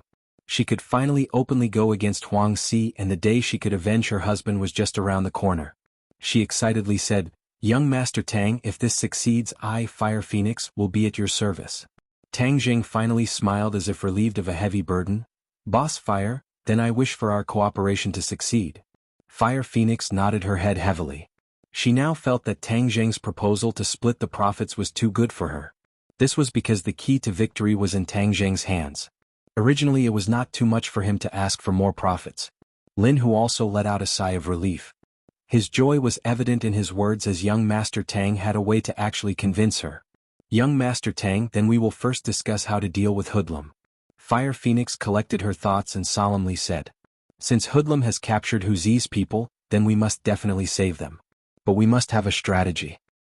"Oh, what strategy?" "I'm all ears," Fire Phoenix said. Tang Jing pointed at Lin Hu, indicating for him to speak. Lin Hu did not hold back as he sat up straight and solemnly said, "We will split our forces into 2 groups. I will bring people to save them. Hoodlum will definitely be on guard against me. His main camp will definitely have many people guarding it. This is a direct battle and we can effectively contain his people. At this time, Fire Phoenix, you will bring your people to sweep his territory. As long as we can deal with Hoodlum, then these territories will naturally fall into our hands. Fire Phoenix nodded her head. This method is not bad, but Hoodlum's main camp is too dangerous. It will definitely be the place with the most people. Brother Hu, your little brothers have been scattered, and after gathering together, there will not be many people left. So you can take some people from my side to support you. Tang Jing shook his head. No need. This time we will not even bring Hu Zi's little brothers. It will only be the two of us. The two of you? Fire Phoenix was shocked. This is too dangerous. You must know that Hoodlum is a 5th grade body refining cultivator. Although young Master Huang is 1 grade higher than him, he still has a lot of people. When the time comes to fight, you will definitely suffer. However, Tang Jing still insisted on his opinion. I just want to do what others think is impossible. Not only do we have to win this battle, we also have to make our name known so that those who secretly covet us will not dare to act rashly. This kind of drastic change in the underworld would inevitably lead to some people trying to fish in troubled waters. Tang Jing wanted to destroy these people's ambitions. Fire Phoenix still found it hard to imagine how the two of them could win. But since Tang Jing was so confident, she did not try to persuade him. Young Master Tang, relax. Tonight, don't even think about leaving a single one of Hoodlum's territories.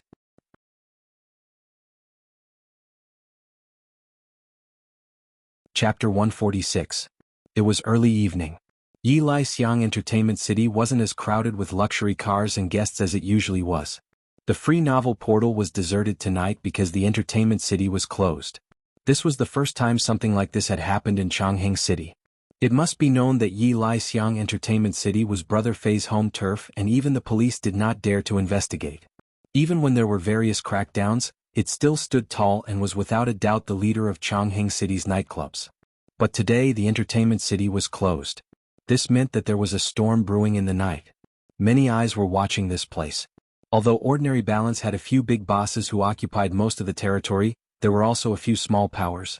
These small powers were most concerned about this storm. They were ready to take advantage of the situation and use this storm to climb up their ranks. In the night, the neon lights on the entertainment city signboard were still flashing. It was like a signboard attracting certain people to come. Who knew how many people were lying in ambush in the dark? As long as the other party dared to come, there would be no return. The light footsteps gradually got closer. The spies in the dark tensed up their nerves and looked in the direction of the footsteps. That's strange. There were only 2 people. There wasn't a large group like they had imagined. But no one dared to let down their guard. Who knew if a large group of enemies would appear from any corner and catch them unprepared? These 2 people didn't seem to be afraid at all. It made people wonder if they were pleasure seekers who had gone the wrong way. But when the 2 got closer, no one doubted them anymore. They weren't pleasure seekers but revenge seekers. But in the spies' eyes, it was more appropriate to say that they were death seekers. They recognized Lin Hu. As for Tang Jing, they automatically ignored him. They thought that he was Lin Hu's underling. Stop. A few spies appeared and stopped the 2 of them. Lin Hu was not afraid at all. Although one of his arms was wrapped in bandages around his neck, he was still full of vigor, putting on the posture of a big shot. Didn't Ah Fei want to see me? I'm here. Lin Hu said indifferently. Humph, you really aren't afraid of death. You actually dared to come. Hoodlum used my brother to threaten me, so of course I would come. For my brother, what is there to be afraid of? Lin Hu's aura was like a rainbow, causing the other party to shiver. Brother Fei has been waiting for you for a long time, let's go. The 2 of them were brought into the entertainment city under the watchful eyes of many. The entertainment city was brightly lit and filled with hundreds of underlings. The halls and aisles were all filled with people. The 2 of them were truly insignificant, like a drop in the ocean. It was as if as long as Hoodlum gave the order, the 2 of them would be drowned in the sea of people, their heads separated from their bodies. Hoodlum sat boldly in the center of the hall, surrounded by his subordinates. He stared at the newcomer with an unfriendly expression. 2 people were kneeling in front of Hoodlum. These 2 people were forced to kneel and were battered and exhausted. Their bodies were stained with blood and their expressions were dispirited. However, when they looked at Hoodlum, their eyes were filled with boundless flames, flames of fury. When Lin Hu saw the 2 of them, he couldn't help but call out, Dong Zi Dao Zi. The 2 of them trembled and tried to turn around with difficulty, but they were firmly held down and couldn't move. In addition to being moved, the two of them were more anxious and frightened. They shouted, "Brother Hu, quickly leave, you shouldn't have come, you shouldn't have risked your life for us. I hate you're loyal. This is truly a good show. It's almost time for the 8 o'clock TV show." Hoodlum clapped his hands as he jokingly said, "Hoodlum, if you have the guts then kill us. Using us to threaten Brother Tiger, what kind of hero are you?" Dong Zi angrily roared. Hoodlum looked at Dong Zi with disdain and said, "Do you know why you failed? Why don't you use your brains? What kind of society is this? What hero? Gee, that's just a show on TV, okay? Right now we are competing with strength. What use is a hero? A hero can only die and become someone else's stepping stone. Pay Hoodlum, if you're filthy then don't taint others." Dao Zi disdainfully said. "You're about to die, so I'll let you enjoy your mouth for a while." Hoodlum wasn't angry but instead looked at Lin Hu with interest. He also automatically ignored Tang Jing, as in his eyes these two were no different from dead people. "How come only the two of you came today? Could it be that the other little brothers are scared and don't dare to come?" Hoodlum mockingly asked. "To deal with you two people are enough," Lin Hu coldly said. "Oh, shameless boasting. Lin Hu, your ability isn't great but your tone isn't small.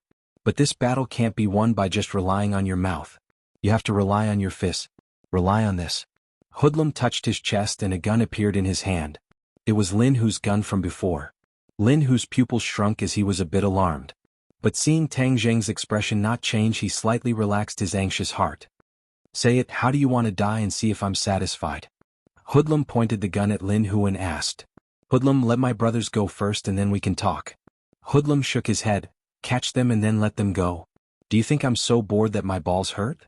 Since these two people are your trusted aides, then I will let them accompany you on the road to the Yellow Springs. Otherwise you'll be lonely. See how good I am to you, ha. Ha ha." The others also began to laugh loudly. "Brother Hu, we're not afraid of death. Our heads will be as big as a bull scar. 18 years later we'll be a hero again. At that time we'll find him for revenge. But I doubt he'll be able to live for 18 years. Dong Zi passionately said. Dao Zi continued to say, "Right, even if we can't kill you, Hoodlum, someone else will." Hoodlum's expression turned cold as he turned the gun and pointed it at Dong Zi. "Since you want to die, I won't help you. I want you to watch how I kill your boss and then send you down to accompany him." "You scoundrel!" Dong Zi roared. "Lin Hu, if you have any last words then quickly say them. Otherwise I'll make my move." Hoodlum said. "You should think of your own last words first. Otherwise you won't have the chance to say them later." Lin Hu retorted. Hoodlum shook his head. "Since you're so stubborn then I'll fulfill your wish." Just as he was about to order his subordinates to make their move, Tang Jing walked out and blocked in front of Lin Hu as he stared at Hoodlum. Tang Jing had been silently observing Hoodlum. There was only one word, arrogant and despotic. But in the ordinary balance world, he indeed had the qualifications to be arrogant and despotic.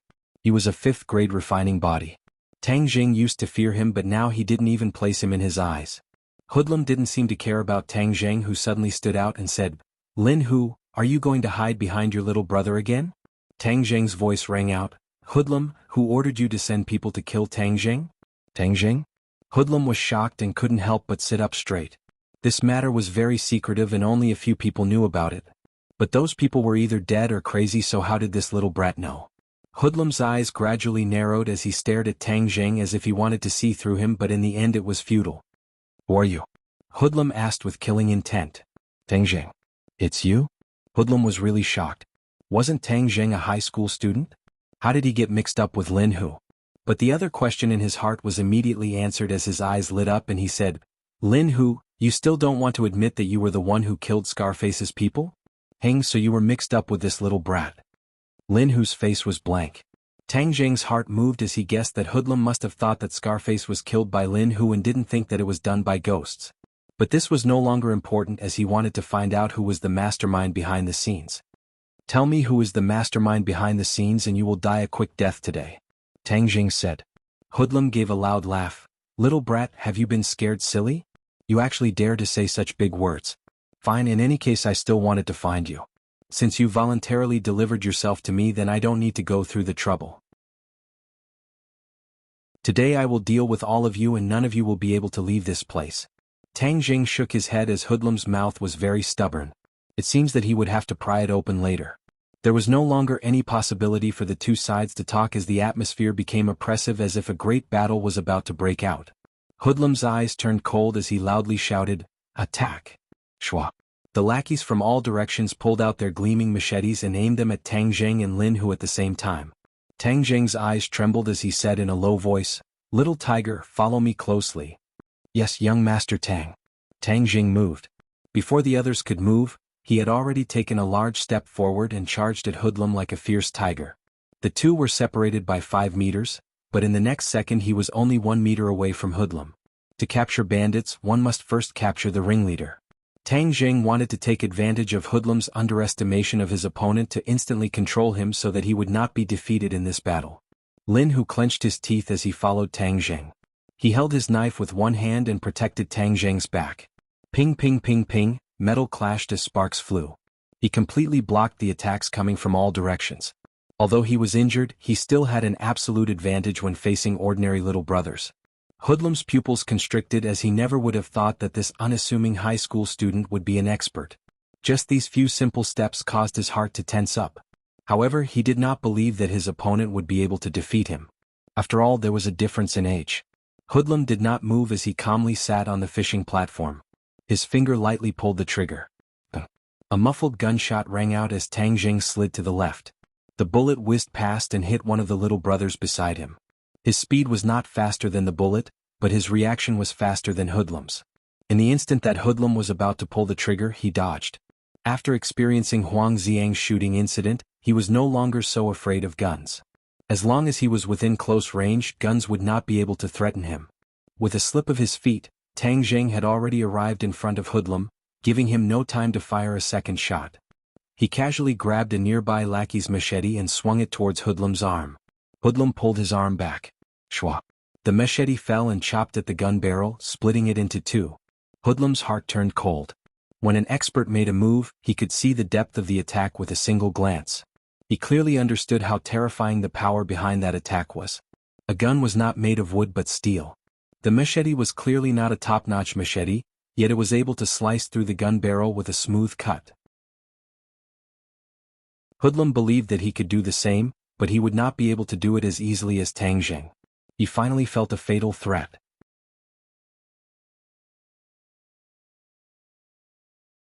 Chapter 147. Under the illumination of the lights, the blade's light was particularly dazzling. Seeing that it was about to land on Hoodlum, Hoodlum roared, "Attack!" The little brothers on both sides who had been waiting for this opportunity swarmed towards Tang Zheng. Caret o caret, /caret o caret, / Tang Zheng flicked his wrist, shwa shwa shwa, the blade's light flashed and in an instant, the people at the front were chopped to the ground, blood splattering everywhere. Tang Zheng didn't even blink.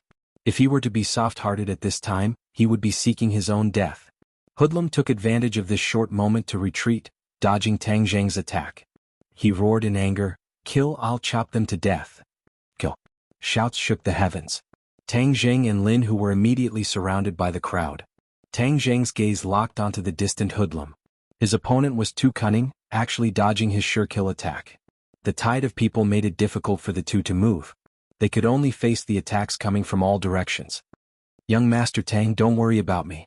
Go and catch Hoodlum." Lin Hu anxiously roared. "Can you hold on?" Facing the tide of attacks, if Tang Zheng left, Lin Hu would be in danger. "I won't die yet. As long as you catch Hoodlum, their attacks will collapse." Tang Zheng looked at Hoodlum who was hiding behind the crowd and gritted his teeth. "Okay, then you be careful." He chopped down the enemy in front of him and then leapt up. He flew over the crowd like a great rock, spreading its wings and pouncing towards Hoodlum. *CK. You can't even block this. Seeing this, De Fei's heart trembled. "Stop him." Blades glittering with cold light flew towards Tang Zheng's legs. Tang Zheng stepped on top of the crowd's heads. Ping ping ping ping, many of the weapons were kicked away by him. Hoodlum's pupils shrank. He was an expert in using his legs. Seeing that Tang Zheng's leg techniques were not weak, he was overwhelmed with shock. How could this brat be so powerful? He had never heard of such a fierce person before. Seeing that Tang Zheng had already passed through the crowd and was right in front of him, Hoodlum knew that there was no way to dodge. He stepped forward bravely and ruthlessly lashed out at Tang Zheng. It was really like a whip dancing in the air. The sound of breaking air was loud and terrifying. Tang Jing looked down from above and raised his leg to meet the other party. Bang! With a muffled sound, the two of them retreated at the same time. Hoodlum retreated to the wall before stopping, while Tang Jing only retreated a little before his foot landed on the head of one of them.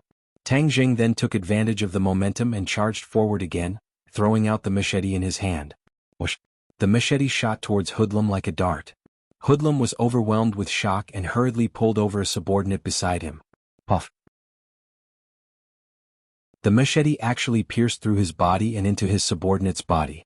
The subordinate spat out a mouthful of blood and looked at the trembling machete in his chest in disbelief. Brother Fei Yu. The subordinate turned his head with difficulty, but Hoodlum didn't even look at him. He tossed the subordinate aside and attacked Tang Jing, who had already landed on the ground. A move capable of sweeping away 1,000 armies. Tang Jing took this attack head-on. Hoodlum couldn't help but be delighted. This move of his had taken down many enemies. It was as heavy as 1,000 caddies and could almost instantly break a person's leg.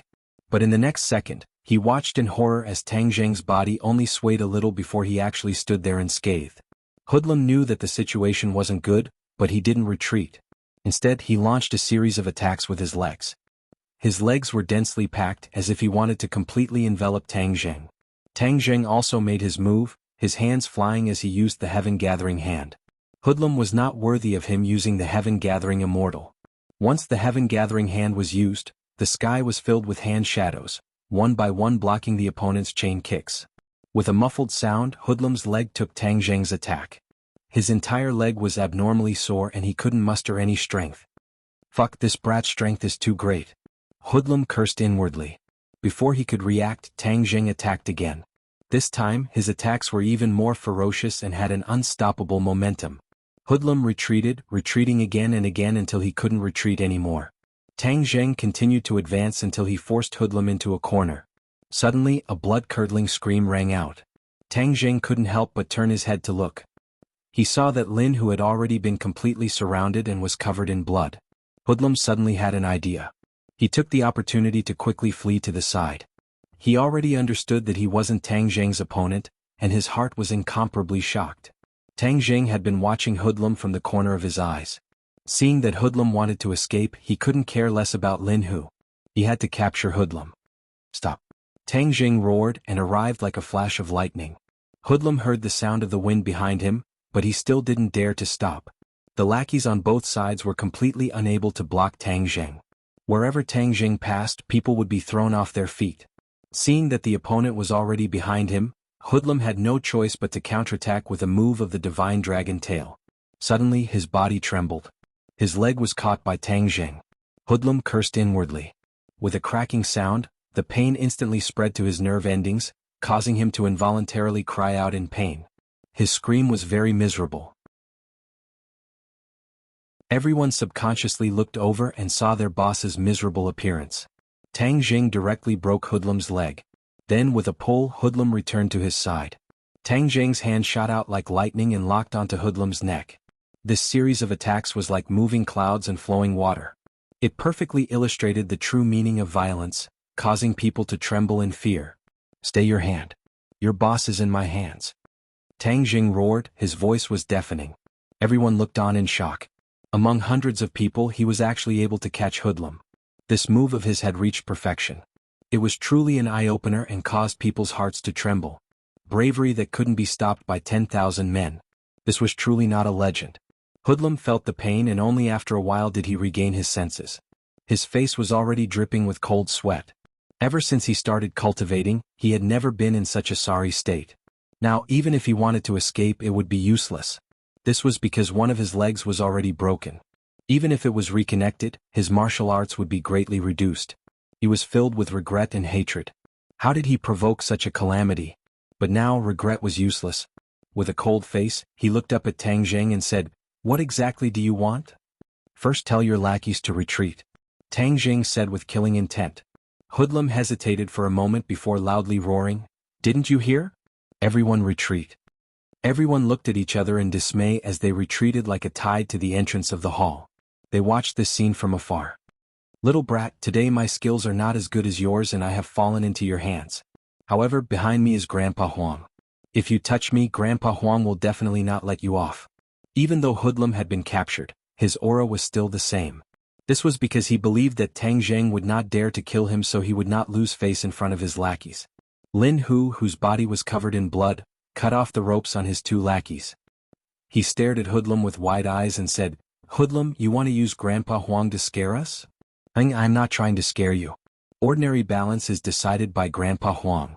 So what if you beat me this time? You still won't be able to cause any big waves. Grandpa Huang's one word is enough to make you die without a burial ground. Hoodlum said with disdain. Tang Jing revealed a cold smile. It seems that in your eyes, Huang Si is no different from a deity. Let me tell you, he is nothing in my eyes. I will also clearly tell you that since I dared to make a move against you, I have no intention of shaking hands with him. Hoodlum looked at Tang Jing in shock and said, "Where does your courage come from? You may have won against me, but that does not mean you are Grandpa Huang's opponent. Little brat, let me tell you, you are still too inexperienced. Grandpa Huang is not someone you can contend against." Tang Jing laughed as he was too lazy to discuss this issue with him. He went straight to the point and said, "Hoodlum, today we are not only here to meet you. Your other territories have already been swept away by Fire Phoenix. Huang Si is just a general without an army. Tell me, what kind of waves can he cause?" What? Hoodlum's face turned pale as he had made a mistake. He did not even consider that Fire Phoenix would jump out and sweep away his territory.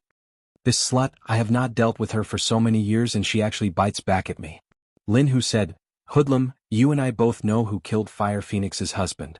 If she doesn't go against you, who would she go against?" Hoodlum's face suddenly changed as he hatefully said, "It seems like she already knew about what happened that year. I have always said that I wanted to get rid of this slut, but Grandpa Huang said that a woman was not a cause for concern. I never would have thought that today would come." Tang Jing and Lin Hu looked at each other. It seems like their guess was not wrong. Fire Phoenix's husband really was killed by Huang Si. Sooner or later you will have to pay for what you did. What else do you have to say? I have nothing to say. Just wait for Grandpa Huang's anger. With a single order from him, you will become the enemy of ordinary balance. You will all die without a burial ground." Hoodlum said as he gnashed his teeth. Tang Jing asked without batting an eyelid, "Then is this your dying declaration? What, you really dare to kill me?" Hoodlum was overwhelmed with shock. Lin Hu laughed, "Haha, did you think we were joking? Young Master Tang's words carry enormous weight. If he says you will die, then you will not live past tonight. If I die, then you will all be buried with me." Hoodlum's eyes flashed with panic. He had always been so unyielding because he believed that the other side did not dare to kill him. As long as they killed him, then they could only fight to the death with Huang Si. He did not think that the other side would be so determined. This was not something he could understand. Tang Jing coldly laughed. "Then you just wait and see who will be buried with you. Lin Hu, let's go." Under the watchful eyes of everyone, of course they would not kill him. Moreover, Hoodlum had so many little brothers. If Hoodlum died, then who knew if these people would go crazy and attack him? Thus they needed this hostage. Tang Jing escorted Hoodlum with Lin Hu and the other two following behind him as they walked towards the door. The crowd was stirred up as they were eager to give it a try. "Your boss is in my hands. If he dares to make a move, I will kill him," Tang Jing said with killing intent. Everyone was afraid of attacking the rat for fear of breaking the vases. They all looked towards Hoodlum, hoping that he would give them an order. However, they saw Hoodlum's panicked expression. He opened his mouth wanting to shout, but nothing came out. Tang Jing had already used his qi to seal his throat, so how could he shout? Thus, under the watchful eyes of the crowd, the few of them walked out of the hall. The hundreds of people did not dare to act blindly without thinking. Lin Hu and the other two held their heads high and stuck out their chests. Ordinary balance had never had this kind of battle before. This battle would undoubtedly spread throughout the ordinary balance and become a hot-blooded story for the future generations. After all, winning with fewer people was something that the children of Jianghu loved the most. The few of them had just walked out of the entertainment city when they saw a large group of people rushing towards them.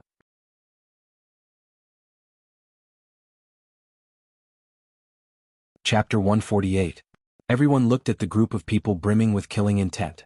Lin Hu was pleasantly surprised. "It's Fire Phoenix." Tang Jing nodded his head and several people went forward to welcome them. Fire Phoenix saw several people grabbing Hoodlum and could not hide her surprise. "Young Master Tang, brother Hu, all the other places have been swept by my people. I was worried that there would be problems here, so I rushed over. I didn't think that you would act so quickly." She was still worried that the two of them were not strong enough, so she rushed over to help, but it seems that her worries were unnecessary. Looking at the battered and exhausted hoodlum, Fire Phoenix let out a sigh of relief and asked, "Young Master Tang, what do we do now?" Tang Jing turned his head to look at the entertainment city and lightly said, "Sweep this place as well. Good brothers, let's move and sweep this place. Kill." Fire Phoenix angrily roared as the people behind her charged towards the entertainment city like a tide. Not only were these people men, but there was also an army of women. They were even more ferocious than the men and were especially eye-catching. Tang Jing could not help but take a few more glances. Hoodlum's subordinates were already in a state of panic. Seeing so many people charging at them, even though they had the advantage in numbers, they could only cover their heads and flee like rats. This was what it meant when the backbone of a team fell. The team would not be able to withstand a single blow. "Hoodlum, look at your people. They're like stray dogs. What can Huangxi use to fight me?" Tang Jing jokingly said. Hoodlum's eyes were spitting fire, but he was powerless. "Let's go. We need to properly entertain him." Tang Jing carried Hoodlum into the car. He still had not figured out who sent Hoodlum to kill him, so of course he would not kill Hoodlum so quickly. "Young Master Tang, I'll go with you." Fire Phoenix caught up. Tang Jing nodded his head and several people got into the car. They arrived at a remote old house and Tang Jing threw Hoodlum heavily onto the ground. Hoodlum let out a pitiful cry as he was finally able to speak. However, one of his legs was twisted and he was unable to stand. He could only lie on the ground in a sorry state. "Hoodlum, before you die, let me ask you a question. Who sent you to kill me?" Tang Jing asked. "I won't tell you. But as long as I die, you definitely won't have an easy time. The police will come looking for you. You took me away in front of everyone. You can't get away with it, ha." Hoodlum thought for a while and finally came up with a plan. He was gambling on his last chance of survival. Dongzi patted his chest and volunteered, "Young Master Tang, as long as you can kill him, I'll take the blame." "Dongzi, don't fight with me, I'll take the blame. Hehe, from now on, I Dao Zi's name will be big."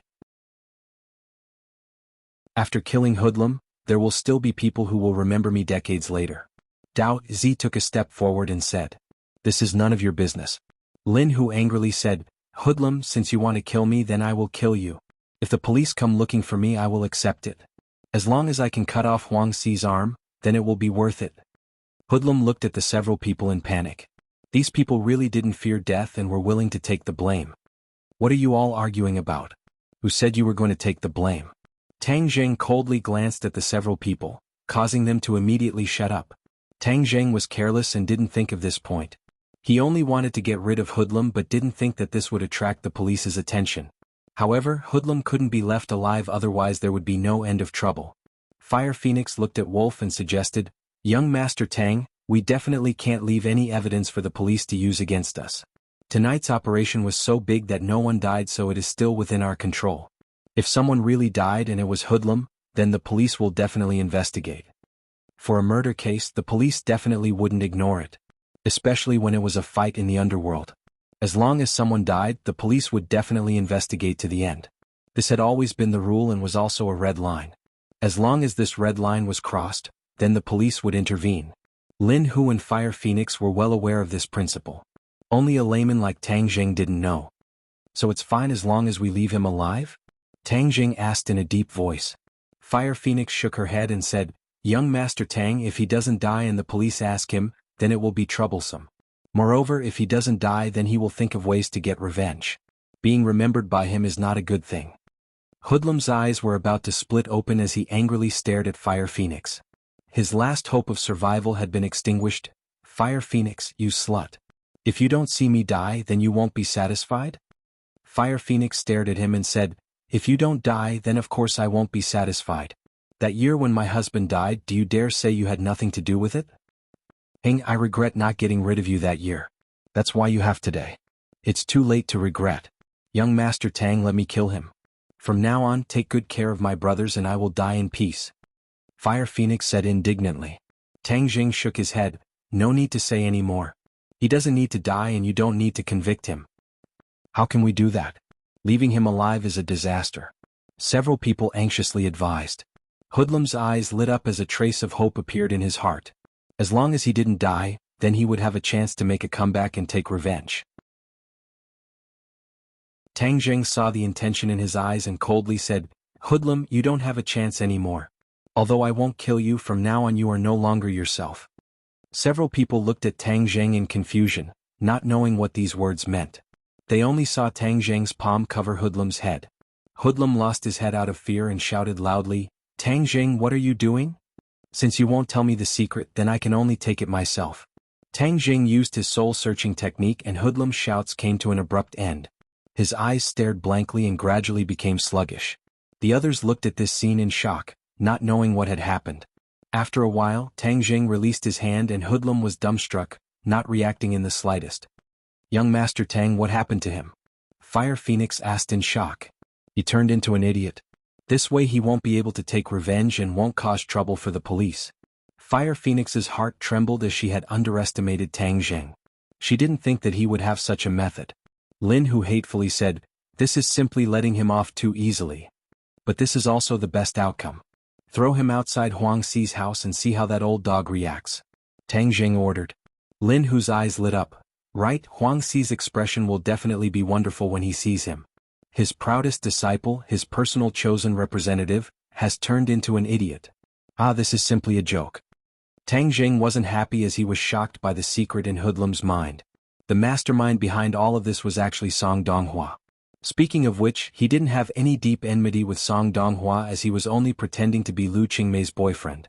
He didn't think that Song Donghua would hold a grudge and actually want his life. "Lu Qingmei, I'm afraid you didn't think that pulling me to put out the fire would almost push me into a fire pit." Tang Zheng mocked himself as if he didn't use the soul-searching technique to obtain this information, he would also find it hard to believe. "Song Donghua, I have no enmity with you. Since you want to kill me, I won't let you off so easily." Song Donghua was after all a government official, so Tang Zheng couldn't directly kill him. However, the most painful thing for a government official was not to kill him but to destroy his career. The information in Hoodlum's mind could easily destroy Song Donghua's career. This was because every time Hoodlum gave Song Donghua money, there was a record and even a recording. This was why Hoodlum was a smart person and knew to grab hold of the other party's weakness. Otherwise, when Song Donghua bites back at him, he wouldn't be able to defend himself. This actually benefited Tang Zheng. "Tiger, Fire Phoenix, Huang Xi has suffered a great defeat this time, so he will definitely be enraged. Therefore, the two of you better take care of yourselves. It would be best if you don't go out during this period of time. I will find some time to meet with Huang Xi. Once I settle everything, you two can then show off your skills," Tang Zheng warned. "Young Master Tang, when are you going to deal with Huang Xi?" "I will go with you. He killed my husband, so I want to personally kill him and avenge my husband," Fire Phoenix hatefully said. "Dealing with Huang Xi, it would be better for me to go. You two can just wait for my results." Tang Zheng did not agree as Huang Xi was too powerful. When the time came, he would have to use magic and he did not want others to see it. Seeing that Tang Zheng had already made up his mind, the two of them had no other choice but were curious as to what methods Tang Zheng would use. After the few of them separated, Tang Zheng went to Hoodlum's house. The record and recording were all hidden in a safe. He easily snuck in and found that there was no one in the house. He directly walked in front of the safe, put on the gloves he had prepared and entered the password. With a kacha sound, the safe opened. Tang Zheng immediately saw the record and a thumb drive. In addition, there was actually a lot of money in the safe, probably no less than $1 million. Hey, this is really an unexpected harvest. But since I came, I can't go back empty-handed." Tang Zheng found a big bag and stuffed the $1 million in cash into it. He then took it home and had a good night's sleep, completely ignoring the chaos in the ordinary balance underworld. Early the next morning, he carried his bag and arrived at school. Coincidentally, he saw Lu Qingmei coming out of the car, so he went to greet her. "Teacher Lu, good morning." Lu Qingmei raised her head and suspiciously looked at Tang Zheng. Did the sun rise from the west? This little brat had always been avoiding her, but this time he actually took the initiative to greet her. Lu Qingmei slightly nodded and said, "What's the matter?" Tang Zheng took out a bag from his bag and handed it over to her and said, "Teacher Lu, I have a few things for you." "What is it?" Lu Qingmei was very curious. "Good stuff." Tang Zheng mysteriously smiled. "Didn't you want to kick away that annoying fly, Song Donghua? The things in here can do that."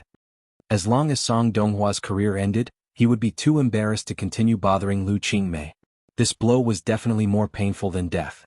Seeing Tang Zheng acting so mysteriously and making such a solemn vow, Lu Qingmei's curiosity was piqued. During this period of time, she had been annoyed to death by this stubborn dog skin plaster. Last time's ball did not seem to have dispelled his enthusiasm. She really did not know how this person's skin was so thick. Where did you get these things? Lu Qingmei asked. Tang Jing shrugged his shoulders. I picked them up on the side of the road. I thought they would be useful to you, so I gave them to you. After speaking, he waved his hands and confidently walked towards the classroom. Lu Qingmei stared at him and muttered to herself, Heng, you're so young yet you dare to act cool in front of me. I want to see what you gave me. If you dare to play tricks on me, I won't forgive you. She opened the bag and saw the account book. After flipping through a few pages, her face changed.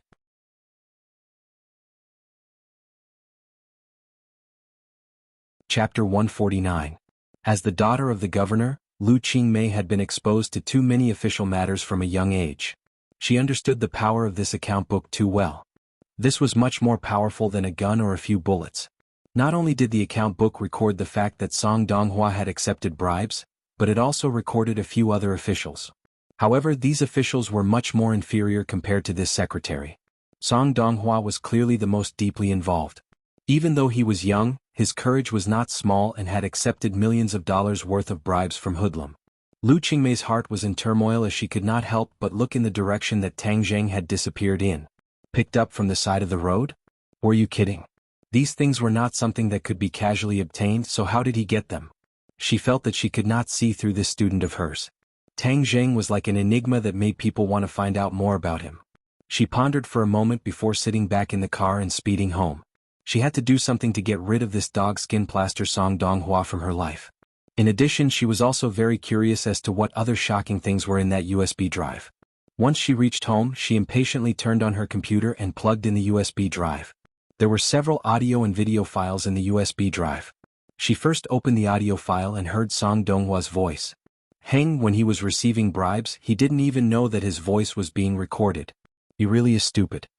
Lu Qingmei curled her lips and snorted. What could this video be? She curiously opened it and was immediately dumbstruck. A man and a woman were in bed, and this man was Song Donghua. Song Donghua, you really are not a good person. She flew into a rage and opened a few more videos. One of them was actually Song Donghua and two other women together. She closed the video and fiercely slammed the mouse on the table as she gasped for breath. Her full chest heaved up and down as she was extremely stimulated by these scenes. This kind of black sheep is still an official. It's simply harming people. If he is promoted to a higher position in the future, who knows how many people he will harm. I must peel off his official skin. Lu Qingmei had always been calm and even indifferent, but this time she was really angry. Just as she was thinking about what to do, the phone rang. Hello? She answered the phone in annoyance. Qingmei, why are you so angry? Who made you angry? A gentle voice sounded. Lu Qingmei's expression changed slightly as she asked in a stiff tone, Why are you looking for me? Can't I call you if there's nothing? I'm your father. How are you doing in ordinary balance? I won't die. You should worry about your official position. I don't have anything for you to worry about. Lu Qingmei said coldly. Obviously, the relationship between this father and daughter was not very harmonious. Father Lu did not mind, as if he was already used to her attitude, and said, Yesterday your uncle Jiang and his secretary Xiao Song came to see me and talked about you. You said the two of them went to see you and Song Donghua?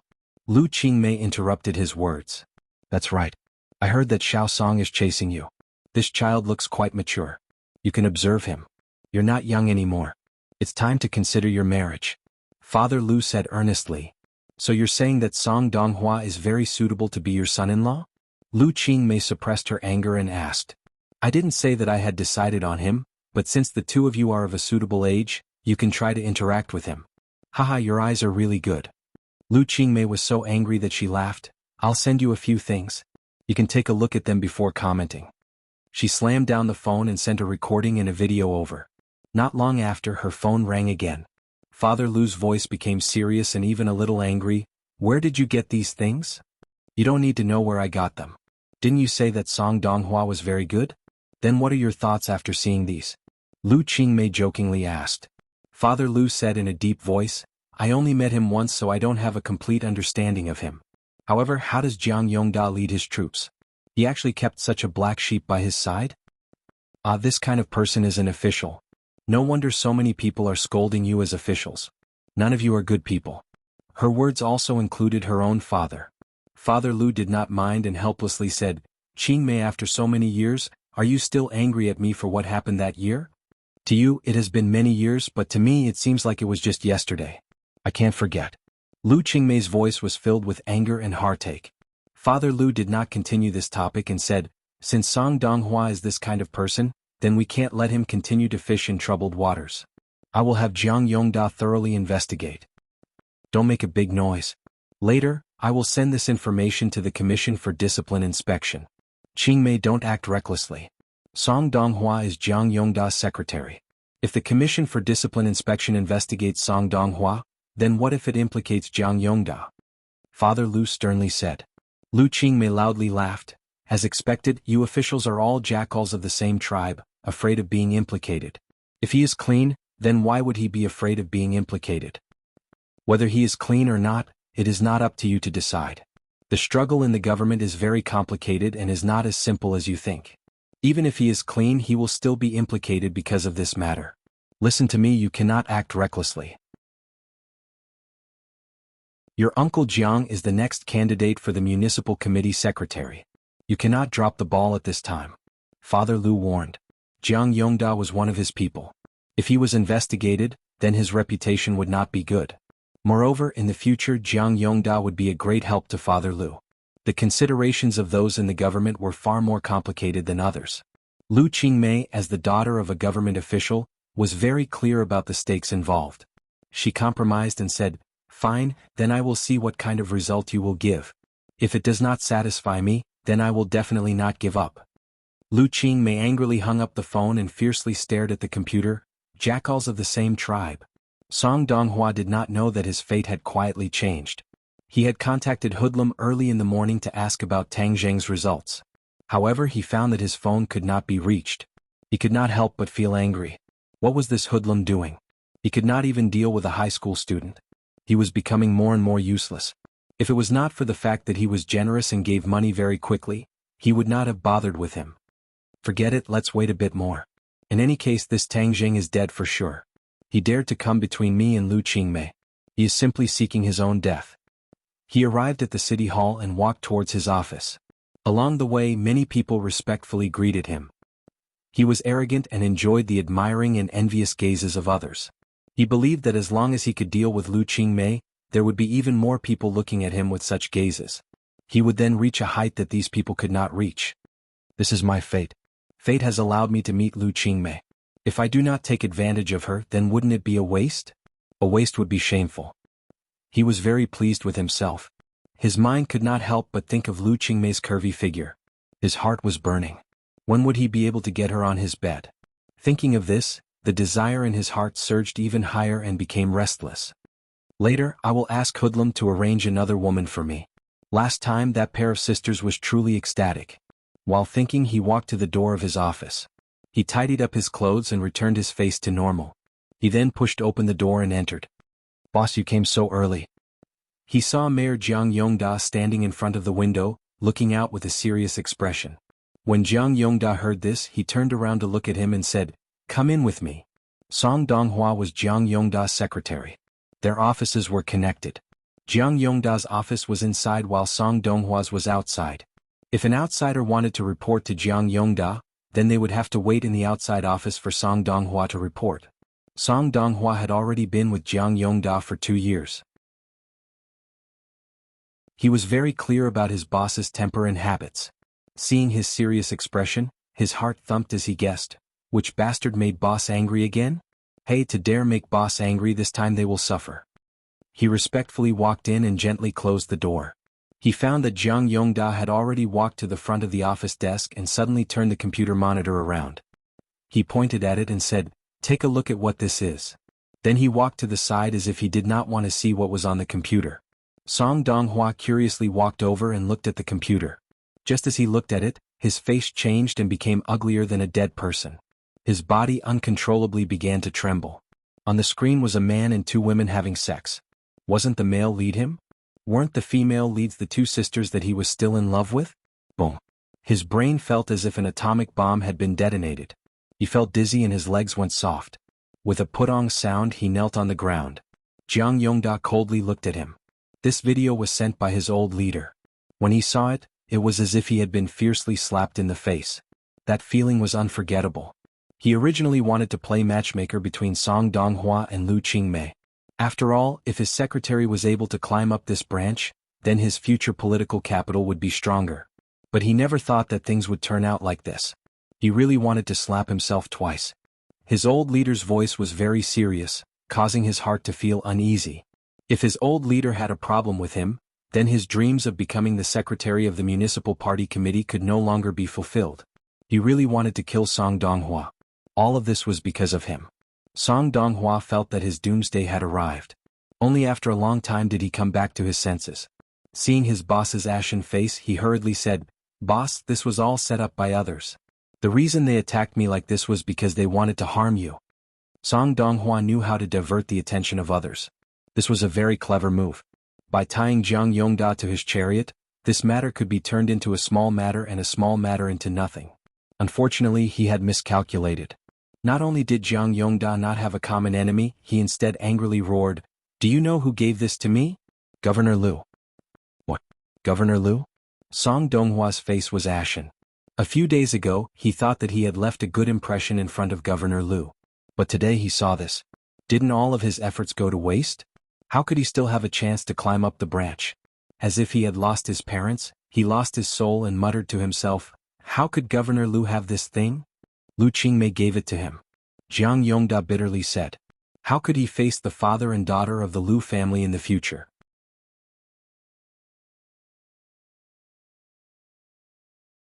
Chapter 150.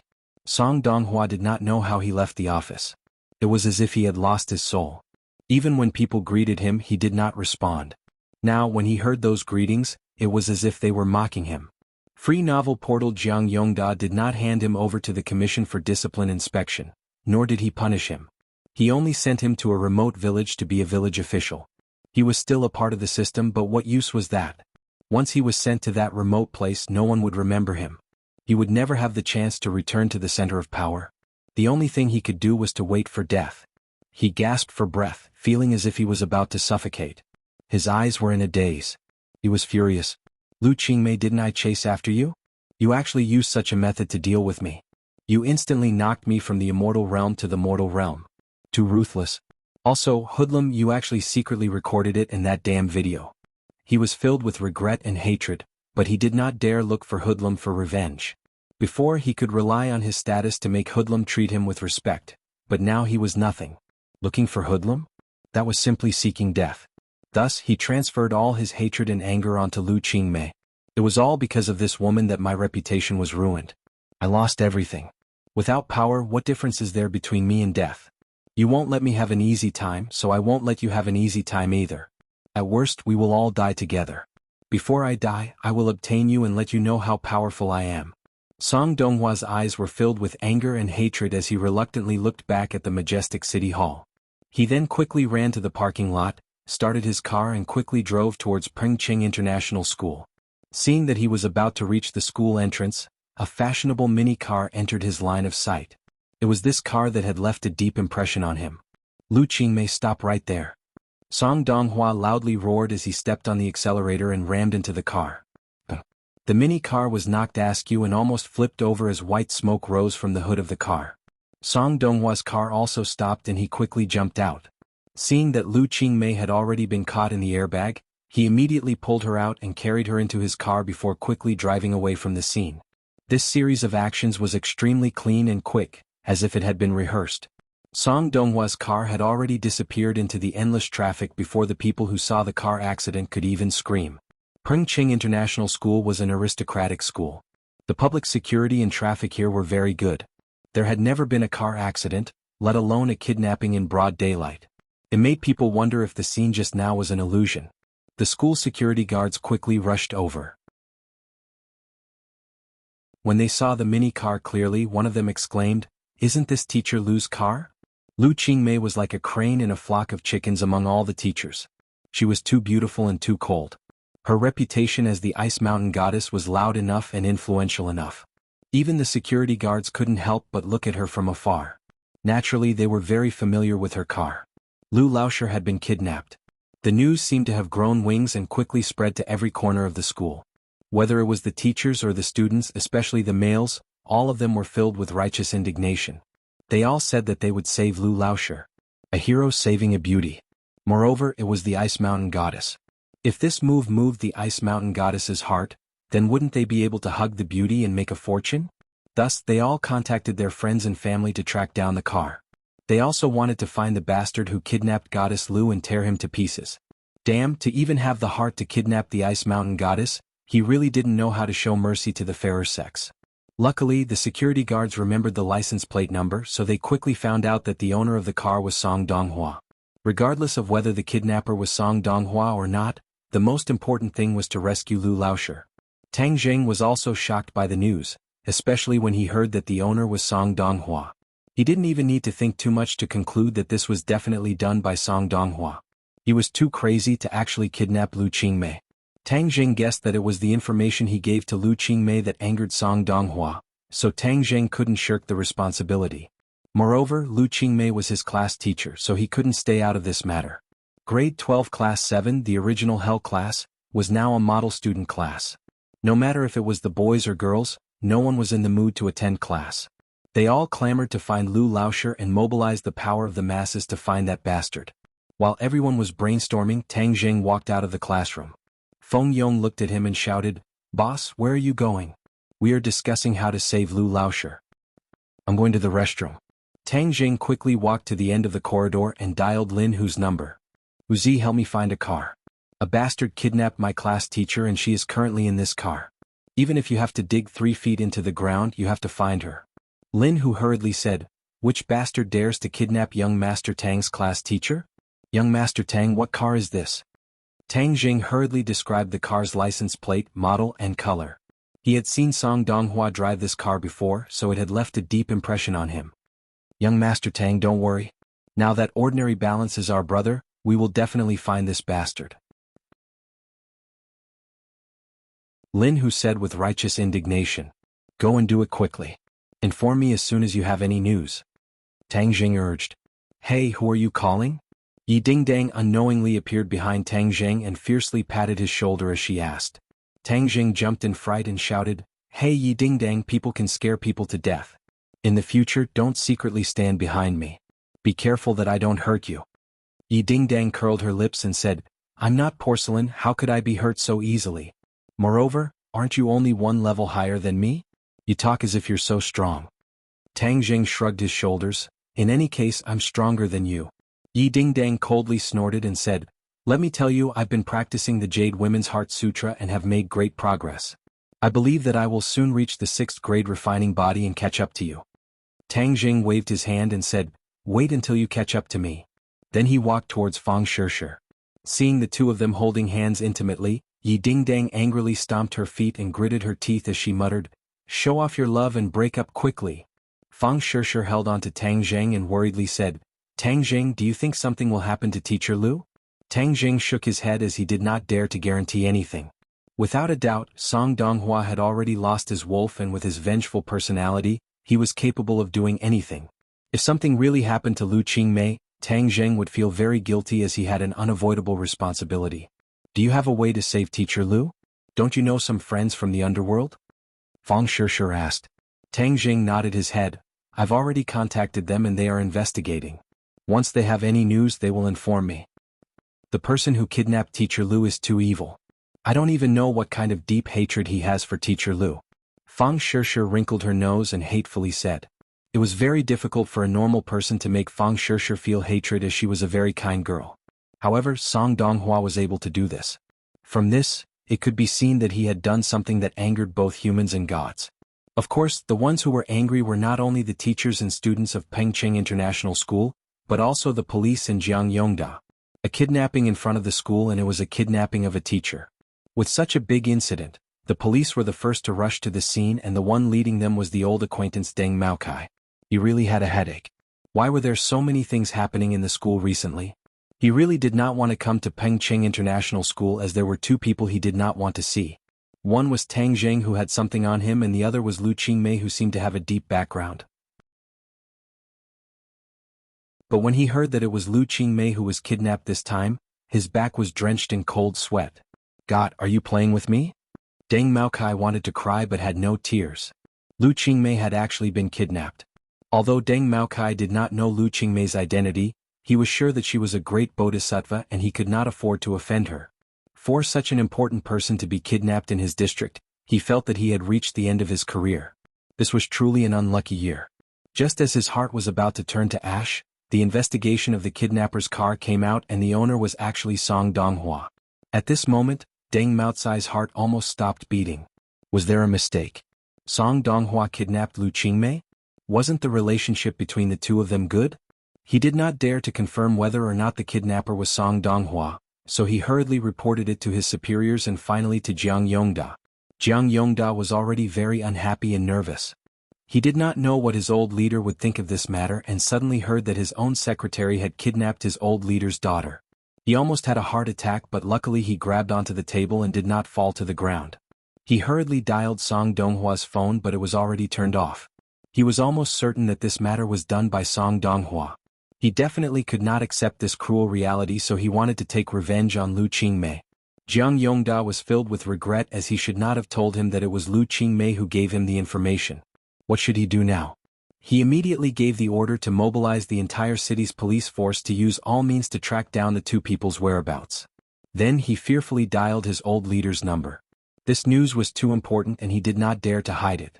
Afterwards, he did not even remember how he finished explaining this matter. In short, the old leader was very angry and the usually cultured and refined leader almost cursed out loud. Jiang Yongda knew how much the old leader treasured his daughter and truly treated her as the apple of his eye. But now she had been kidnapped by his secretary. Jiang Yongda felt that his career had come to an end. Secretary of the municipal committee, stop dreaming. But even if he had to retire, he had to rescue Lu Qingmei. Moreover, he had to rescue her unharmed. Otherwise he would die a very ugly death.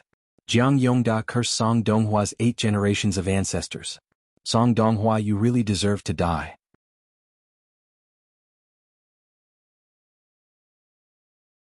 Chapter 151. The Hell class was in an uproar and no one could suppress their anger. Even when the school leaders came, they didn't care about anything. Everyone stopped attending class and rushed to the streets to look for Lu Qingmei's whereabouts. Sogu 360 Soso search JDXS to download novels for free. Tang Jing also took the opportunity to walk onto the street. Deng Maokai saw Tang Jing from afar and wanted to avoid him, but he realized that Tang Jing had already seen him. He braced himself and walked over with a bitter smile. Long time no see. Tang Jing nodded without batting an eyelid. He didn't have any bad feelings towards Deng Maokai. Although this person wasn't a good person, he knew when to advance and retreat. He knew that Tang Jing had something on him, so he didn't rashly do anything.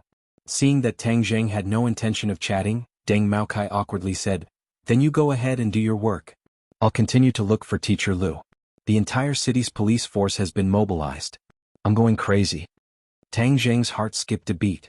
"Chief Deng, please wait." Deng Maokai embarrassedly asked, "What's the matter?" Tang Jing stared at him with a burning gaze. Deng Maokai was actually a little afraid of his gaze. How could a high school student's gaze be so sharp that it made him want to retreat? However, he did not dare to leave as the black gauze hat on his head was still in Tang Jing's hands, but now he was a lot more relaxed and lightly said, "Tang Jing, in the past we had a bit of a misunderstanding, but that is all in the past. If you have anything you need my help with, then quickly tell me because I won't be able to be the director for long. This time, such a bad kidnapping case occurred in my area, so I will definitely be held accountable." When Deng Maokai said this, he couldn't help but breathe a sigh of relief. Since his career was going to be over, then the evidence in Tang Jing's hands was insignificant. When Tang Jing heard that Deng Maokai had actually taken the initiative to offer his help and was even respectful towards him, he had a new idea. He pretended to be mysterious and said, "I'll give you a great merit. I wonder if you dare to accept it?" "Great merit?" Deng Maokai smiled bitterly. "What great merit can there be now? Save Lu Qingmei." Deng Maokai was stunned. He sucked in a breath of cold air and looked at Tang Jing in disbelief. "What did you say? Don't you want to find her? You saved her so you can keep your position, right?" Tang Jing asked. Tang Jing had indeed acted on a whim. Hoodlum's efforts to curry favor with Song Donghua had given Tang Jing a great deal of inspiration. Since his men were going to make a living in the ordinary balanced underworld in the future, It would be very troublesome if they didn't have official resources, especially the resources of the police. Since Deng Maokai was very obedient, Tang Jing didn't mind nurturing him. The higher Deng Maokai went, the better it would be for him. At some point in time, Tang Jing's consideration of problems had become more comprehensive, and his thinking had gradually moved away from the category of a high school student. Deng Maokai was shocked by this news and was overjoyed. If I can save Teacher Lu, then not only will I not lose my position, I might even be promoted. Let me tell you, I just received news that you, Teacher Lu, are actually the daughter of the provincial governor. Tang Jing suddenly understood but was also slightly shocked. Even though he had guessed that Lu Qingmei's background wasn't ordinary, he didn't think that she would be the provincial governor's daughter. This Song Donghua was really desperate. Kidnapping the provincial governor's daughter, he was seeking his own death. Then this merit, do you dare to take it? Tang Jing asked. Deng Maokai hurriedly nodded his head. If he didn't take it, he would be an idiot. However, he was puzzled. The last few times he only saw that Tang Jing was extraordinary, but this time he was looking for someone. Just relying on one person's martial arts was not enough. If you believe me, then follow me. If you don't believe me, then you can continue to look for her yourself. Tang Jing lightly said. Deng Maokai did not know where Tang Jing's confidence came from. After hesitating for a moment, he clenched his teeth and said, "Let's go." "Where do you want to go?" "I'll drive you." Tang Jing nodded his head and got into the police car with Deng Maokai. A moment later, the police car stopped at a street corner and another SUV came up. Lin Hu stuck his head out and looked at Tang Jing in shock. "Young Master Tang Yu," Tang Jing waved his hand and said, "Lead the way." "Ah, okay." Lin Hu was full of suspicion. He did not know why Tang Jing brought a police officer with him. Tang Jing gave this merit to Deng Maokai for another reason. Since all the police in the city were looking for Lu Qingmei, then how could he extricate himself after rescuing Lu Qingmei? He could not say that he used the power of the underworld to find Lu Qingmei. In short, he needed someone to help him clear his name, and Deng Maokai was undoubtedly the best candidate. Deng Maokai glanced at Lin Hu and was shocked. He recognized Lin Hu, the underworld boss who was in the limelight recently. He actually heard Lin Hu call Tang Jing young Master Tang. His heart was full of doubts. He was very clear about Tang Jing's identity. Why would this boss call him young Master Tang? Moreover, his respectful appearance was definitely not fake. Moreover, was there a need for this kind of boss to fake it? Deng Maokai nervously glanced at Tang Jing from the corner of his eyes. He found that his face was calm and did not reveal any clues. He gradually understood that this high school student was not as simple as he originally thought. Although he already thought that Tang Jing was not simple. He also suddenly understood why Tang Jing could confidently say that he could find Lu Qingmei's whereabouts. It turned out that he had the help of these underworld people. Deng Maokai's heart gradually became warm and his eyes lit up. It seemed that he could really rescue Lu Qingmei. Then his good luck had come. He originally thought that Tang Jing was his nemesis, but now it seemed that he was his lucky star. Suddenly his attitude towards Tang Jing changed. Within the reverence there was a trace of respect. The two cars sped towards the northern outskirts of the city. Looking at the houses on both sides, Deng Maokai suddenly realized, our police were searching the city and thought that he would not be able to escape. But it seems that he had already escaped. No wonder we could not find any clues after so long. Tang Jing nodded. Although Song Donghua has become a mad dog, his intelligence is still there. Of course he would try to escape the city as soon as possible. Young Master Tang, the other party's car has already stopped in front of a dilapidated house on the highway. It seems that they are about to make a move. Lin Hu finished his call and roared at Tang Jing.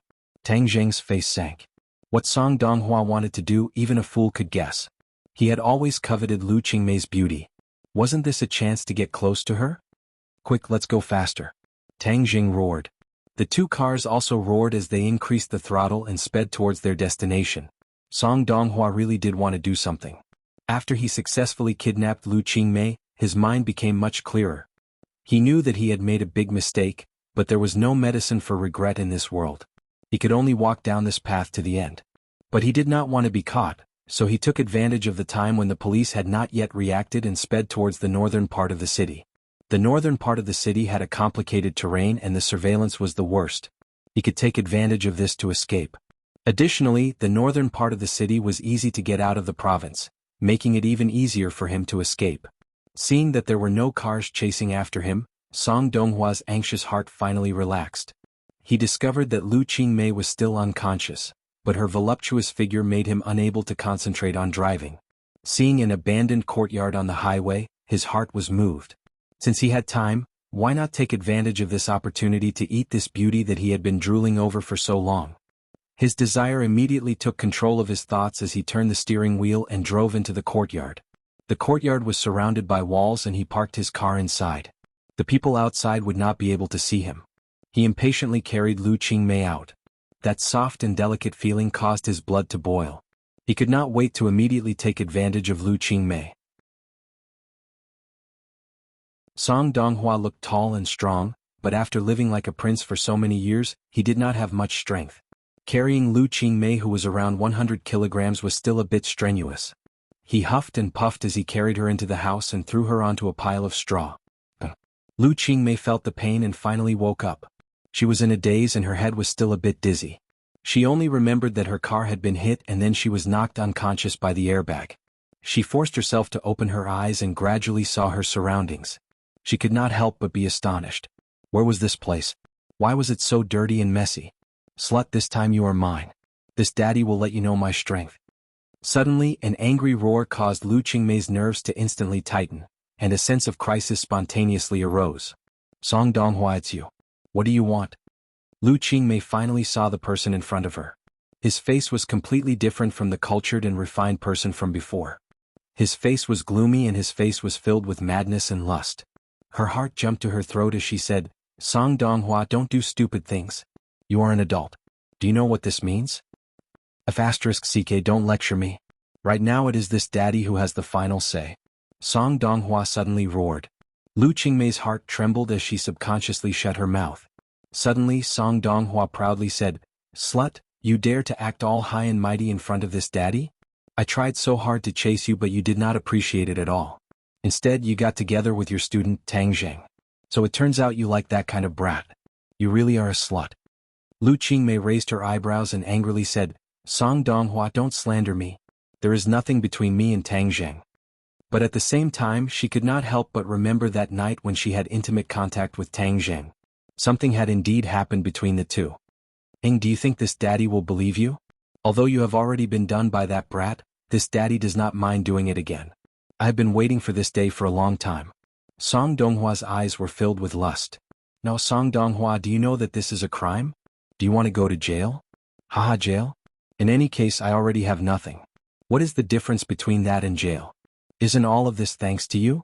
You actually collected dirt on me and had Jiang Yongda send me to a remote village. What is the difference between that and killing me? Since you don't want me to have an easy time, then I won't let you have an easy time either. But I will bring you along with me. I can do whatever I want with you and whenever I want with you. Haha, you never thought that there would be a day like this, right? You are crazy. Lu Qingmei's face was deathly pale as she looked around. She did not know where she was and she wanted to run but there was nowhere to run.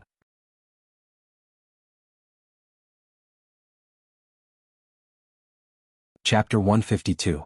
Song Donghua had really gone crazy. He was like a wolf drowning in lust as he fiercely pounced towards Lu Qingmei and roared, This daddy is crazy, this daddy wants you. Bah. Lu Qingmei fiercely slapped him across the face. Net. But this did not make him afraid, instead it aroused his ferocious nature as he fiercely grabbed Lu Qingmei's hands and pressed them against the grass. At this moment, Lu Qingmei's towering chest became even more firmly attracting Song Donghua's gaze. He licked his lips and exclaimed, So big, you must have let that little brat Tang Zheng play with you many times. Now it's this daddy's turn to play with you. Lu Qingmei was heartbroken. Although she usually had a cold appearance, it did not mean that she was indifferent to this kind of situation. She felt disgusted, ashamed and also a deep sense of despair. This was truly a situation where she could neither cry for help nor cry for help. At this moment she could not help but think of the scenes of heroes saving beauties in movies, but this was reality.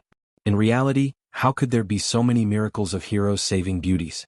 Song Donghua, I will kill you. Lu Qingmei clenched her teeth as a teardrop fell from the corner of her eye. Haha, you can't kill me. I will have you now. Song Donghua grabbed her shirt and fiercely tore it apart, causing the buttons to fall off, revealing her black bra and the snow-white skin underneath. Song Donghua's eyes were about to spit out fire as he forcefully swallowed his saliva and exclaimed, So big and so white, this daddy wants to properly taste it. No. Lu Qingmei screamed, but Song Donghua had already grabbed her bra and used all his strength to knead it. Ah, this is so good. You beast, I will not let you go. I will kill you. Ah, scream. The louder you scream, the more excited this daddy will be. Song Donghua's hand quickly slid down and grabbed onto her skirt, fiercely pulling it down. Poochie, the skirt was directly torn apart as it retreated to her knees, revealing her black laced underwear. Song Donghua's eyes widened as he praised, "So beautiful, these legs are really strong." As he spoke, he reached out to grab her legs and began to stroke them.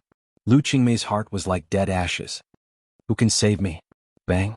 With a loud bang, the tattered wooden door was fiercely kicked open and a few people rushed in. Song Donghua's good deed was interrupted and he angrily roared, "Which bastard ruined this daddy's good deed? Bastard!" A furious roar sounded out, and Song Donghua only saw a fist enlarging in front of his eyes before fiercely smashing into his face. With a kacha sound, his nose was broken and blood splattered everywhere. He screamed and fell to the ground. Tang Zheng raised his leg and kicked him directly into the courtyard. This was a living person who weighed more than 50 kilograms, yet he was sent flying more than 10 meters with just one kick. This showed the power of this kick. Deng Maocai's heartstrings trembled, and the corner of his mouth twitched involuntarily. Then their gazes fell on Lu Qingmei, who was on the haystack. She was only left with her underwear, and her spring scenery was extremely alluring. "Get out!" Tang Jing roared with red eyes. Seeing this, Lin Hu hurriedly pulled Deng Maocai out of the courtyard. Tang Jing had already seen Lu Qingmei's body once and could not help but admit that it was very beautiful and alluring. But this time he did not have any romantic thoughts, only pity and heartache. Lu Qingmei was almost defiled and he could not absolve himself from the blame. Although Song Donghua did not succeed in the end, looking at her terrified and miserable appearance, where was the cold and indifferent appearance of an ice goddess? This caused Tang Jing to fall into deep self-blame. "Teacher Lu, you're fine now." Tang Jing squatted down and approached her. "Scram. Bastard. Beast." Lu Qingmei trembled, showing her most delicate side, like a beautiful flower that had been blown by a storm. "Teacher Lu, you're fine now. No one can hurt you now." Tang Jing tried to approach, but Lu Qingmei was clearly in a state of great fear and did not know that she had already escaped danger. Tang Jing approached her. Although her beauty was alluring, he still quickly took off his clothes and prepared to put them on her. Seeing him take off his clothes, Lu Qingmei was even more agitated and crazily roared, "Beast, you're not allowed to come near me." She then stretched out her hand and hit Tang Jing. Her bra was already loose and with her movement, two large snow-white breasts suddenly jumped out and trembled in front of Tang Jing, emitting endless temptation. Tang Jing resisted the urge to touch them with great difficulty. Seeing Lu Qingmei pouncing towards him, he opened his arms and quickly pulled her into his embrace. Lu Qingmei, on the other hand, seemed to have gone mad as she punched and kicked Tang Jing. Seeing that it had no effect, she bit his shoulder. Psst. Tang Jing sucked in a breath of cold air. "Are you a dog? I'm trying to save you but you bite me." Tang Jing wanted to cry but no tears came out. Moreover, he had already taken off his clothes. His bare chest was tightly pressed against Lu Qingmei's chest. She was kicking and making a fuss, constantly rubbing against him. This was simply a heavenly temptation. Tang Jing used all his strength to suppress the restless flame in his heart. He quickly put his clothes on her body and shouted, "Lu Qingmei, wake up!" This roar was like a sudden clap of thunder. It blew her mind and made her stop moving. "Teacher Lu, you're safe now. Quickly put on your clothes." Seeing that her eyes gradually regained their luster, Tang Jing quickly comforted her. Lu Qingmei finally regained her consciousness. She stared blankly at Tang Jing. So there really was a hero saving a beauty and it happened to her. At this moment she had mixed feelings. There was the joy of surviving a calamity and also a deep gratitude towards Tang Jing. Hearing Tang Jing's words, she subconsciously lowered her head and saw that her chest was tightly pressed against Tang Jing's chest, and it was even squashed flat. She couldn't help but feel embarrassed. Facing Tang Jing, she didn't seem to have the same nausea as before. The natural shyness of a woman returned to her body. She quickly grabbed Tang Jing's clothes and wrapped herself up, blocking the scene that was tempting to commit a crime. Tang Jing let out a sigh of relief. If this continued, he would follow in Song Donghua's footsteps. The temptation was simply too great. "Put on your skirt as well," Tang Jing reminded. Although the skirt was torn a little, it could still cover some of the important parts. Lu Qingmei's face turned red all the way down to her neck. She quickly put on her skirt and buttoned up her bra, covering most of the scenery. Now she was wearing Tang Jing's large t-shirt which barely covered her buttocks. Below she was wearing a skirt with a large hole in it. Her white thighs were faintly discernible. At this moment, Tang Jing still underestimated her charm. This half-covered scenery was even more tempting than before. Tang Jing took a few deep breaths to calm himself down. Lu Qingmei's attention was attracted by the bloody teeth marks on Tang Jing's shoulder. She couldn't help but think of her previous actions and guiltily said, "Tang Jing, I'm sorry." Tang Jing shook his head and said, "It's fine. As long as you're okay, I'm relieved." This simple sentence touched the softest part of Lu Qingmei's heart. Tears flowed from her eyes. She had already shed her usual coldness and revealed the true and weak side of a woman. She suddenly threw herself into Tang Jing's embrace and began to cry like a little girl who had been wronged. Tang Jing was slightly startled. He secretly sighed and gently hugged her. He patted her back and gently comforted her. "Don't be afraid. It's all in the past. Everything will be fine." Lu Qingmei, other than hugging her father when she was young, had never thrown herself into another man's embrace. But at this moment she couldn't help but throw herself into Tang Jing's embrace. She felt unusually warm and at ease. This boy who was a few years younger than her didn't have broad shoulders. But it was like a harbor, firmly protecting her and allowing her heart to calm down. In the courtyard, several people watched this scene from afar with different thoughts. Deng Maokai had seen the relationship between Tang Jing and the underworld. Now that he saw him being so close to the governor's daughter, all sorts of feelings welled up in his heart. But at the same time he rejoiced that he wasn't stupid enough to go against Tang Jing. Otherwise he would probably be in the same miserable state as Song Donghua.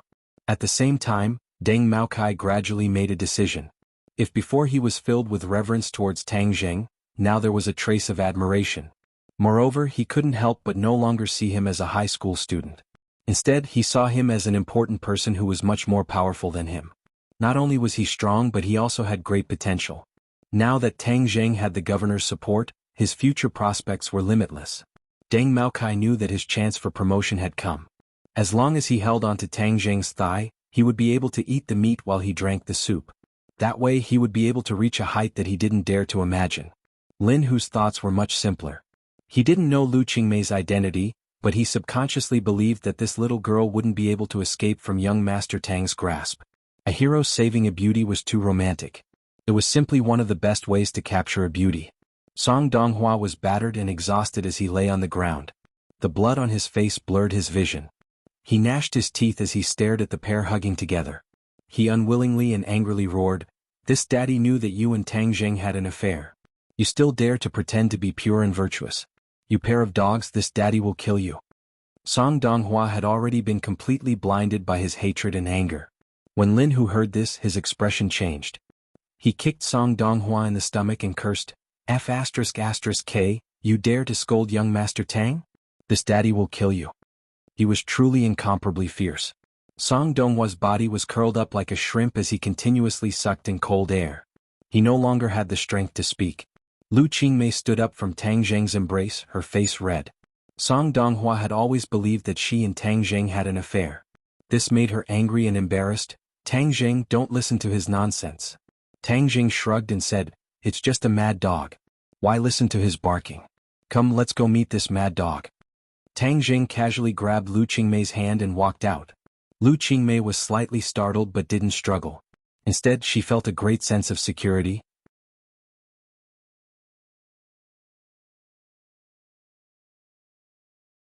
Chapter 153. Tang Jing led Lu Qingmei into the courtyard and faced Song Donghua. He did this not to show off but to help Lu Qingmei walk out of her shadow. "Please?" Without a doubt, Song Donghua's actions had left a huge shadow in Lu Qingmei's heart. Tang Jing had once read a story in a book about a girl who did not dare to face her past after being raped. She was immersed in despair and pain until she finally committed suicide due to depression. Tang Jing did not wish for Lu Qingmei to follow the same path, so he struck while the iron was hot and got rid of the shadow and fear in her heart. As expected, when they approached Song Donghua, Tang Jing could clearly feel her nervousness and fear. Tang Jing did not stop and directly walked in front of Song Donghua and looked down at him. Song Donghua trembled as he curled up on the ground, fiercely staring at the two. He was about to curse when he saw Tang Jing's quick reflexes. "Bah!" A foot stepped on his finger, causing Song Donghua to scream in pain. When Lu Qingmei heard this scream, she subconsciously wanted to escape but was tightly held back by Tang Zheng. Tang Zheng gently said, "Don't be afraid, he is no longer a threat to you. He is just a dead dog and what awaits him is prison time." Tang Zheng's voice was like magic, infinity, causing Lu Qingmei to involuntarily calm down. Looking at the painfully screaming Song Donghua, the fear in her heart gradually disappeared and she fiercely said, "This kind of person must be severely punished, otherwise who knows how many more people he will harm." Tang Zheng let out a breath of relief. As long as she dared to face Song Donghua, the shadow in her heart would disappear by more than half. He nodded and said, "He can forget about harming others in the future. Chief Deng, why haven't you arrested him yet?" Deng Maokai was eager to show off in front of Lu Qingmei. He fiercely lifted Song Donghua up and took out a pair of handcuffs to cuff him before dragging him to the side. Tang Jing then said to Lin Hu, "You guys go back first." Lin Hu and the others didn't say much and quickly left the courtyard. "Who are they? My friend. How did you find this place?" Tang Jing pointed at Deng Maokai who had walked to the entrance of the courtyard and said, "Chief Deng felt that Song Donghua would run in this direction, so he brought me along to chase after him. Fortunately we arrived in time." Deng Maokai stopped and nodded towards Lu Qingmei. He was secretly delighted as he quickly dragged Song Donghua into the car. "Let's go back," Tang Jing said. Lu Qingmei nodded as the two held hands like a couple as they sat in the police car. Song Donghua was directly stuffed into the trunk as no one wanted to see him. "Are we going to the police station?" Deng Maokai turned a blind eye to their intimate actions and asked cautiously. Lu Qingmei nodded. Deng Maokai acted as if he had been injected with chicken blood as he sped towards the police station. On the way he had already informed his superiors that he had already rescued Lu Qingmei and had even captured Song Donghua. This news seemed to have grown wings as it quickly spread to the ears of the relevant personnel. So when Tang Zheng and the others arrived at the police station, they were followed by a long line of cars. Many people almost trotted over and the one at the front was Fang Jiangyongda. When he heard the news that Lu Qingmei was safe and sound, the stone in his heart was slightly lifted and he rushed over without stopping. But when he saw Lu Qingmei's appearance, he couldn't help but feel his heart beating wildly. Although Song Donghua did not succeed in the end, it was clear that he had already begun his beastly actions. This could be seen from the fact that Lu Qingmei was wearing someone else's clothes. Of course, he also saw the topless Tang Zheng, but he couldn't care less about Tang Zheng as he quickly walked in front of Lu Qingmei and said with concern, "Qingmei, it's great to see that you're fine. I was worried to death." Lu Qingmei once again returned to her cold appearance and was even colder than before. She didn't even have the slightest trace of a smile and didn't say a word. Jiang Yongda awkwardly coughed as his gaze turned towards Song Donghua. He immediately flew into a rage and fiercely slapped Song Donghua's face as he angrily roared, "Song Donghua, you bastard! You actually dare to kidnap someone in broad daylight. Who gave you the dog guts?" Song Donghua was like a stray dog as he hung his head dejectedly. He didn't even dare to talk back as he obediently hid beside the car. He no longer had any of his previous arrogance. Relying on his anger to commit such a vile crime, he clearly knew what kind of result awaited him. But his legs went soft and he knelt in front of Lu Qingmei. He kowtowed like he was pounding garlic and begged, "Qingmei, please forgive me. I didn't do it on purpose. Please spare me and tell them not to send me to prison." Lu Qingmei's face was cold as she didn't say a word. Seeing this, Jiang Yongda hurriedly waved his hand in disgust. "Drag him away. Qingmei, please let me go. I'm not a human, I'm a beast. Please let me go." Song Donghua desperately begged. "Since you admit that you're a beast, then you should be locked up in a cage," Lu Qingmei said without any trace of politeness. Jiang Yongda hurriedly gave a look to his subordinates and Song Donghua was dragged into the police station. Suddenly, another car stopped in front of the police station and a 50-year-old man quickly stepped out. When he saw Lu Qingmei, he quickly walked over with an expression of concern. "Qingmei, are you all right?" Lu Qingmei coldly looked at the person and said, "I won't die. Father was worried to death. Luckily, your mother's spirit in heaven protected you, so you're all right," Governor Lu said with lingering fear. The atmosphere in the police station became heavy because the arrival of the governor made everyone hold their breath. This small police station had never had such a big figure come before. "Don't mention my mother," Lu Qingmei said without any trace of politeness. Governor Lu was a little embarrassed as he turned his gaze to Jiang Yongda and sternly asked, "Yongda, what happened? Your secretary actually kidnapped my daughter. How did you lead your soldiers? Jiang Yongda's legs went soft as he ignored the cold sweat on his forehead and hurriedly explained, Old leader, it was my fault. I didn't protect Qingmei well. Song Donghua's actions were also out of my expectations. I didn't think that he would be so crazy. I cannot shirk the responsibility. Governor Liu waved his hand and interrupted his self-reflection and said, Did you catch the person? We caught him. How did you catch him? This. Jiang Yongda was speechless as he didn't know the exact details. Lu Qingmei pointed at Deng Maokai and said, It was Police Chief Deng who saved me. Deng Maocai's heart bloomed with joy. This joy was even stronger than when he first married his wife. He used all of his willpower to hold back his smile, solemnly saluting Governor Liu, sonorous and powerful as he said, This is what I should do as a people's police officer. Governor Liu looked deeply at Deng Maokai and took the initiative to extend his hand. Deng Maokai hurriedly grasped it with both hands as his excitement was written all over his face. Only this kind of police officer can protect the people. Good. Governor Liu praised. Everyone else looked at Deng Maokai with envy. This little brat had run into dog-shit luck to actually obtain such a large contribution. With Governor Liu's words, Deng Maokai was definitely going to be promoted. Deng Maokai was extremely excited as he couldn't help but secretly look at Tang Zheng. All of this was bestowed upon him by Tang Zheng. Suddenly he felt that Tang Zheng was simply his second parent. Tang Zheng was shirtless and was particularly eye-catching in this group of officials and police officers. However, his eyes were focused on his nose and his nose was focused on his heart. He didn't have stage fright at all. Governor Liu's gaze finally fell on Tang Zheng's body as he asked, This is? Jiang Yongda didn't have a chance to interrupt until he heard Governor Liu's question. He finally found a chance to interrupt and impatiently said, He is Qingmei's boyfriend. Boyfriend? Governor Liu's gaze trembled as he stared straight at Tang Zheng. The others were also extremely shocked. Governor Liu's future son-in-law.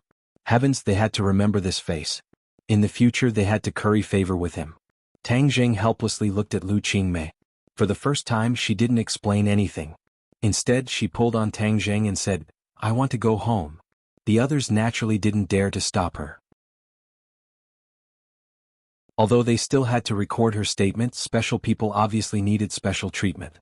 Governor Liu nodded, I'll send you back. No need, I'll go back myself. Tang Zheng, let's go. Tang Zheng was pulled and left the police station under everyone's gaze.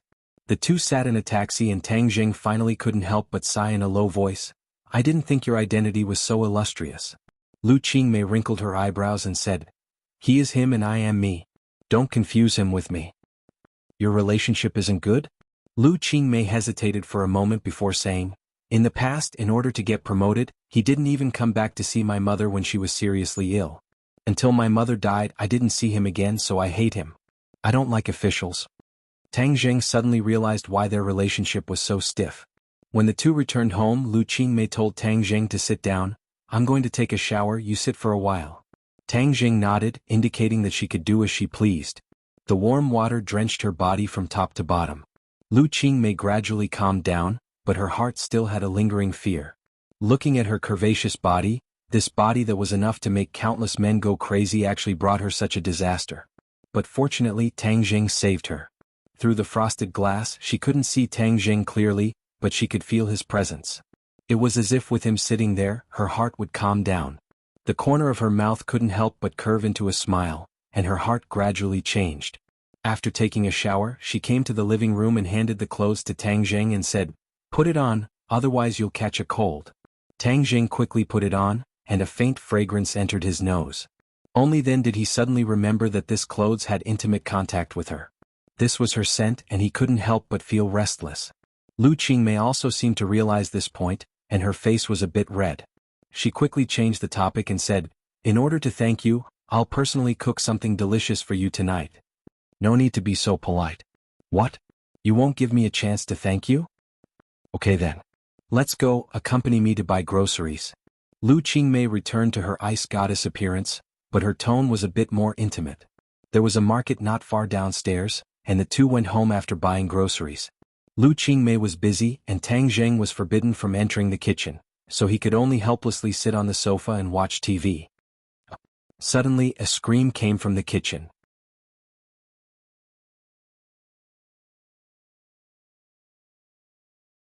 Chapter 154. Tang Jing jumped in fright as he jumped up from the sofa like a spring and rushed into the kitchen at lightning speed. In the book group, he saw Lu Qingmei jumping up and down with a kitchen knife in one hand and a spatula in the other. She didn't look like an ice goddess at all. Tang Jin was dumbstruck as his jaw dropped. What happened? Cockroach, there's a cockroach. Quick, get rid of it. Lu Qingmei pointed at a small cockroach on the ground and screamed. Tang Jing rolled his eyes. What was there to be afraid of about a cockroach?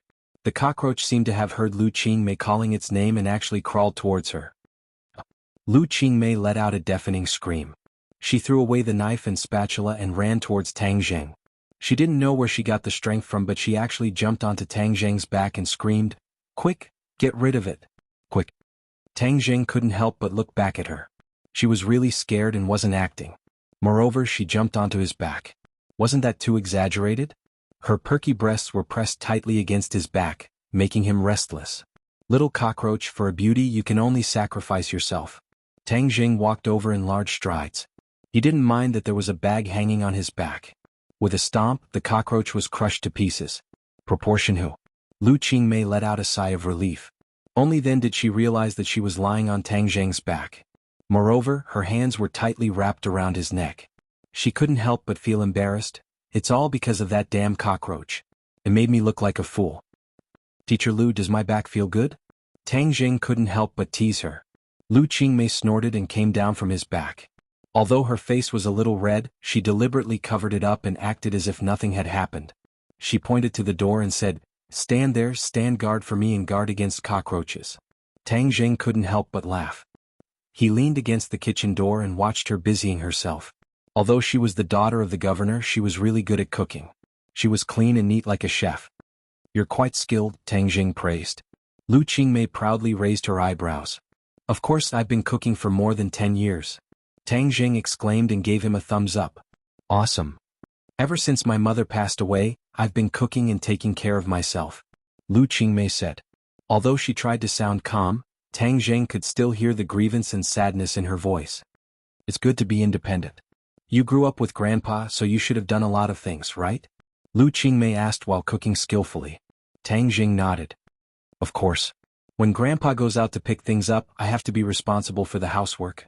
Our family will divide the work. I can see that you and your grandfather are very happy."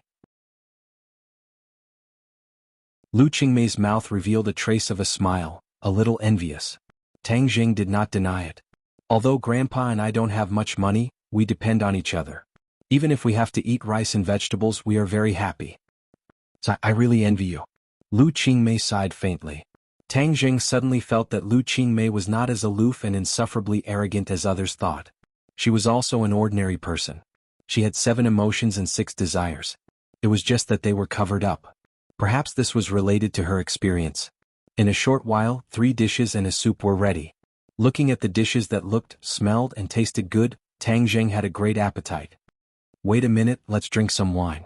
Lu Qingmei poured 2 glasses of red wine. Tang Jing laughed involuntarily. "Didn't you forbid me from drinking at the ball last time? You can drink a little occasionally. Don't think that I don't know that you students secretly drink wine nowadays. This red wine delicacy, if paired with candles, would be a candlelight dinner." Raising the wine glass, Lu Qingmei's expression became serious. "Tang Jing, thank you. Teacher Lu, this is what I should do. Moreover, if I did not give you that information, Song Donghua would not have been driven to such desperate actions." Tang Jing said guiltily. Lu Qingmei shook her head. "He was originally a vermin. This kind of person should be pulled out. As for what he did afterwards, it was because he was not a good person. I only exposed him." "That's right, Tang Jing, where did you get that information from? Don't say that you picked it up from the streets. I'm not a 3-year-old child." Tang Jing awkwardly said. "Teacher Lu, can we not harp on this question? Everyone has their own secrets." Lu Qingmei looked at him. Seeing that his attitude was firm, she compromised. "Fine, I won't ask you. In short, I have to thank you for this matter. Also, in the future when there is no one around, don't call me Teacher Lu. Call me Sister Mei." "Sister Mei?" Tang Jing did not think that she would take the initiative to make this request. "What, you don't want to?" Lu Qingmei's face immediately changed. "No." Tang Jing hurriedly waved his hand. "That's exactly what I was looking for. Then I will call you Sister Mei from now on." Lu Qingmei smiled. Actually, since I was young, I have always wished for a little brother. However, an official's family can only have one child, so I was unable to fulfill my wish. Who would have thought that I would have a little brother like you? Come, little Zheng, let's toast. Tang Zheng could feel her good intentions. He smiled, clinked his cup and lightly took a sip. Try my cooking. Lu Qingmei was really like a big sister as she passionately picked up food for him. Tang Zheng was not overwhelmed by the favor. He only felt a faint warmth. After eating dinner, Lu Qingmei stretched her waist. Her chest was especially conspicuous. Tang Zheng secretly glanced at it and hurriedly lowered his head. I'll cook. You wash the dishes. Quickly go. Tang Zheng cleaned up the dishes and entered the kitchen. He quickly washed them. After a while he heard a noise outside. He hurriedly went out and found that Governor Lu was actually standing at the door. Lu Qingmei directly refused his request to enter the house. Governor Lu also saw Tang Zheng. He solemnly waved his hand, indicating that Tang Zheng should go over. Lu Qingmei stopped him and said, "Continue to wash the dishes." Tang Zheng smiled and returned to the kitchen. However, he clearly heard the conversation between the two. He only heard Governor Lu solemnly say, "Qingmei, you are making trouble. He is your student. How can he be your boyfriend?" Obviously, Lu Qingmei already knew that Tang Zheng was a student. Lu Qingmei coldly said, "Why can't a student be my boyfriend? Moreover, it is my freedom to find a boyfriend. It has nothing to do with you. I am your father. I have to care about your marriage."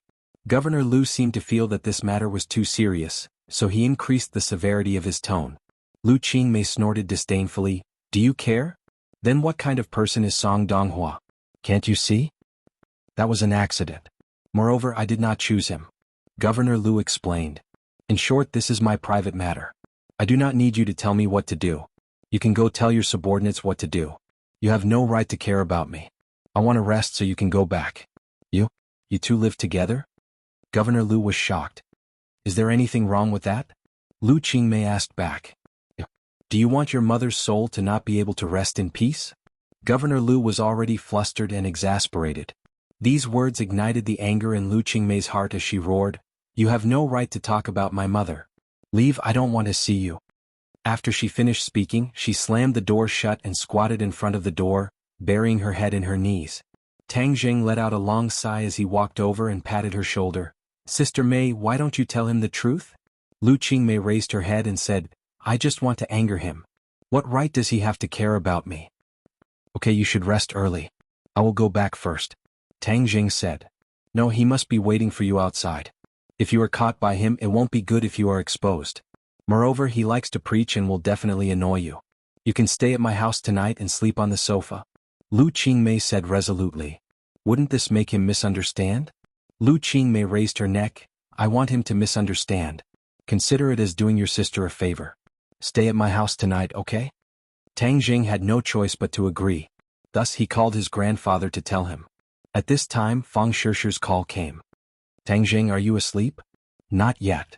Did you miss me?" Tang Zheng glanced at Lu Qingmei beside him and said in a low voice, "Yes." Lu Qingmei crossed her arms as she looked at him with interest and a smile that was not a smile. "I heard that teacher Lu has already been rescued," Fang Shishir said. "And she has already been rescued. Then you should rest early. You still have class tomorrow." Tang Zheng did not dare to say more as he hurriedly hung up the phone. "Fang Shishir?" Lu Qingmei curiously asked. Tang Zheng nodded. "Your little girlfriend really cares about you."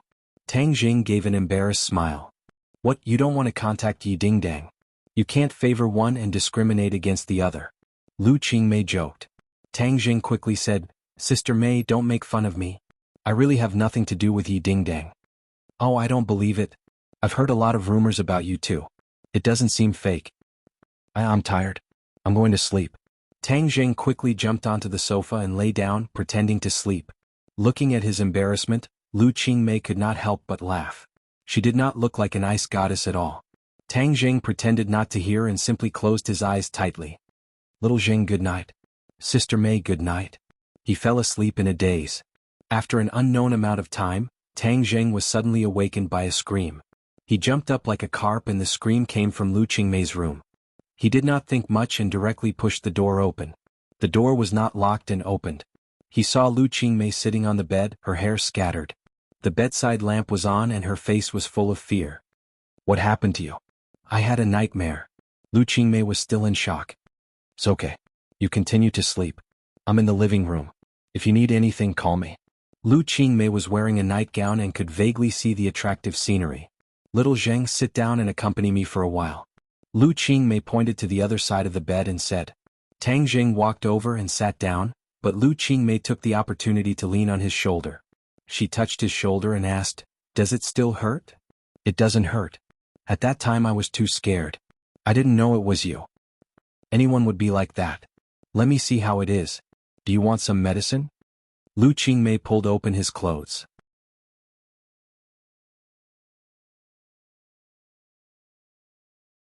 Chapter 155. The teeth marks on Tang Jing's shoulder are still clear, and the blood has already flowed out. Lu Qingmei gently stroked the wound and said self-reproachfully, It must be very painful. How could you say it doesn't hurt? Tang Jing smiled. It really doesn't hurt. Lu Qingmei snorted and rolled her eyes. Why don't you bite me and return it? Looking at the white and tender skin under her nightgown, Tang Jing shook his head. I can't do it. If other teachers and students knew that I bit you, I'm afraid they would tear me apart alive. Lu Qingmei couldn't help but cover her mouth and laugh. I didn't expect you to be so humorous sometimes. She gently let go of his clothes and said, I can't sleep. Why don't you talk to me for a while? Okay, what do you want to talk about?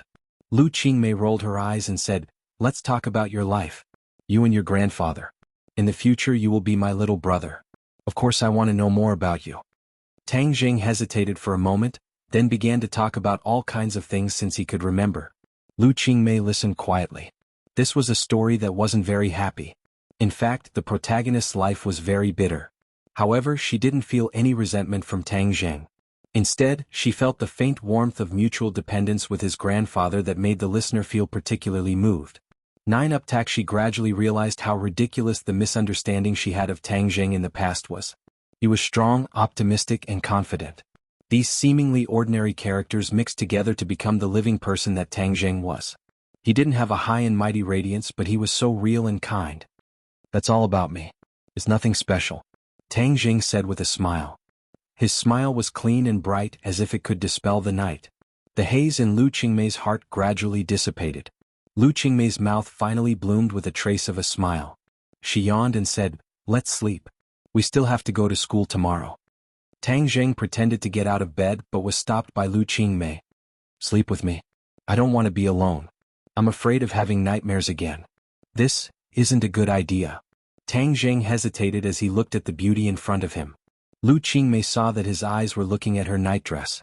She didn't feel disgusted. Instead, she smiled and knocked his head. What are you looking at?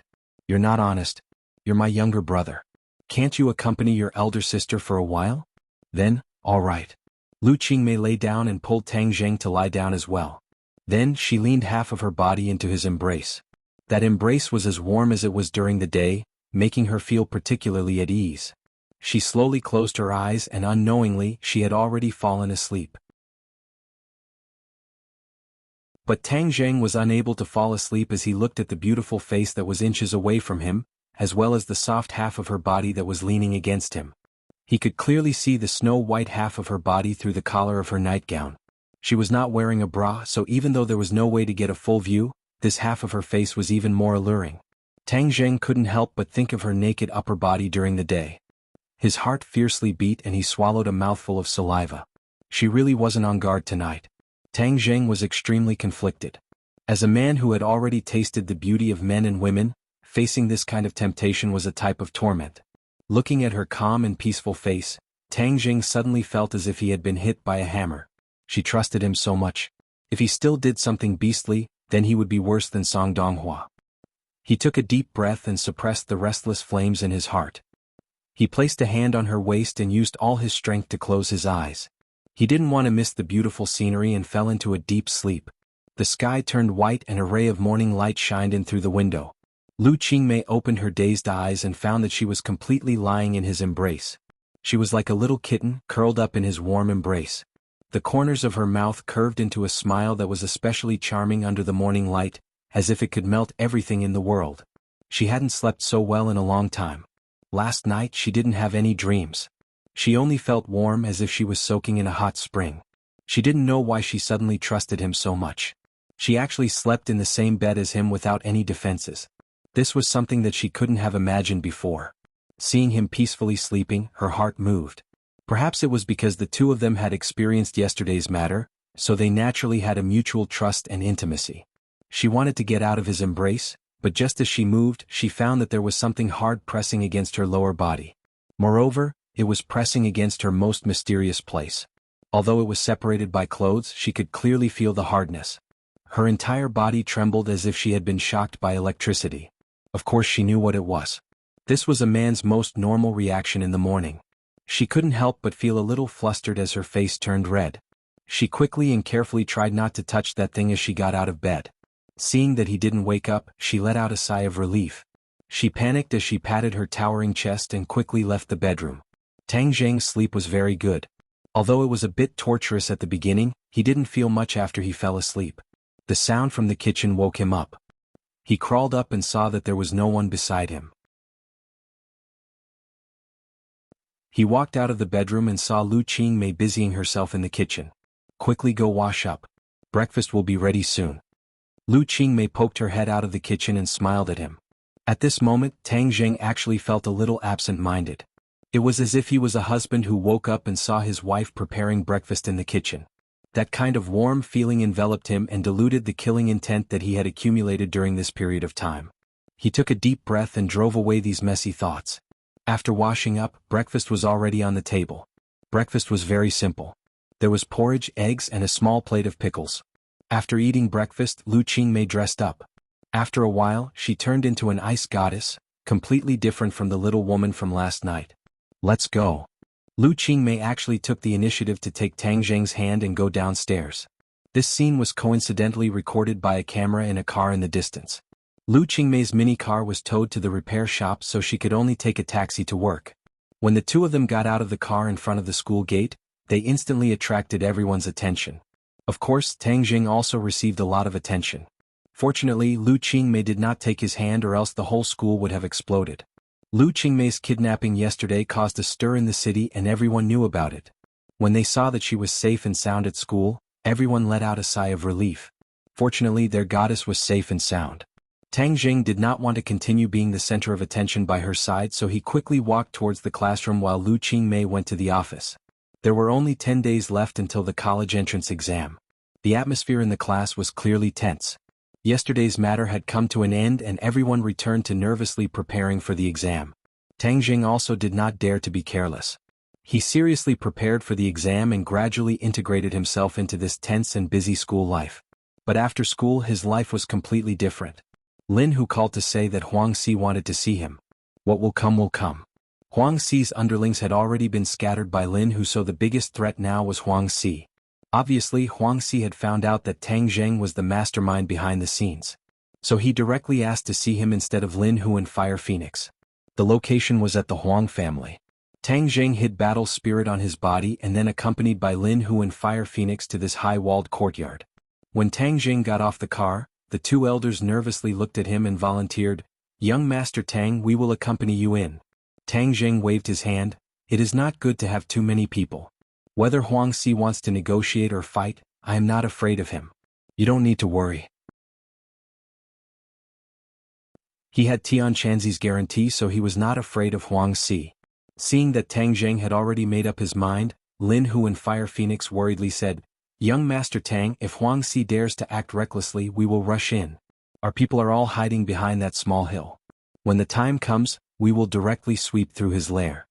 Tang Zheng laughed out loud. "You guys must be addicted to sweeping the field." Lin Hu scratched his head and embarrassedly laughed. "These past few days have been really satisfying. Originally, Hoodlum's lair was under our control. But because the matter is not over yet, we have not opened for business. Once Huang Si's problem is solved, we can open for business with great fanfare. When the time comes, the money will roll in." So, Tang Zheng looked deeply at the old mansion and meaningfully said. Tang Zheng walked towards the old mansion with large strides. Under the watchful eyes of Huang Si's two subordinates, he walked into the depths of the old mansion. Tang Zheng looked left and right. Although he did not see a single person, he was sure that there were countless pairs of eyes staring at him. He did not care as he swaggered into the main hall of the old mansion. Outside the main hall was a patio with flowers and plants. The lighting in the main hall was dim, but Tang Zheng was still able to clearly see that there was a person sitting in the middle of the hall. A middle-aged man with an imposing aura. There was no way to hide his murderous aura. He did not even try to hide it as he openly let his murderous aura fill the entire main hall. Although there was only one person, the oppressive aura he gave off was much stronger than calling in a house full of people. Tang Zheng coldly laughed. A show of strength? He was not afraid of the other party's show of strength. He was even disdainful as he swaggered in and stood in the middle of the main hall staring at the other party. Huang Si also stared at him without blinking. This was not the first time he had heard of Tang Zheng's name. In the past, when Huang Xiang suffered at the hands of Tang Zheng, he already had thoughts of killing Tang Zheng. But in the end Yi Tianlei intervened and he had no choice but to give up. But he never would have thought that the two of them would still clash. Moreover, this clash was even more intense as it involved Huang Xi's decades of foundation. This storm caused Huang Xi to feel an unprecedented sense of danger. He did not believe that Tang Zheng was able to incite such a huge storm. He believed that there was someone behind Tang Zheng, and without a doubt that person was Yi Tianlei. This was the reason why he did not make a move these past few days. He did not give Tang Zheng a thunderous blow and instead invited him to his mansion. He disdained Tang Zheng, but he had no choice but to fear Yi Tianlei.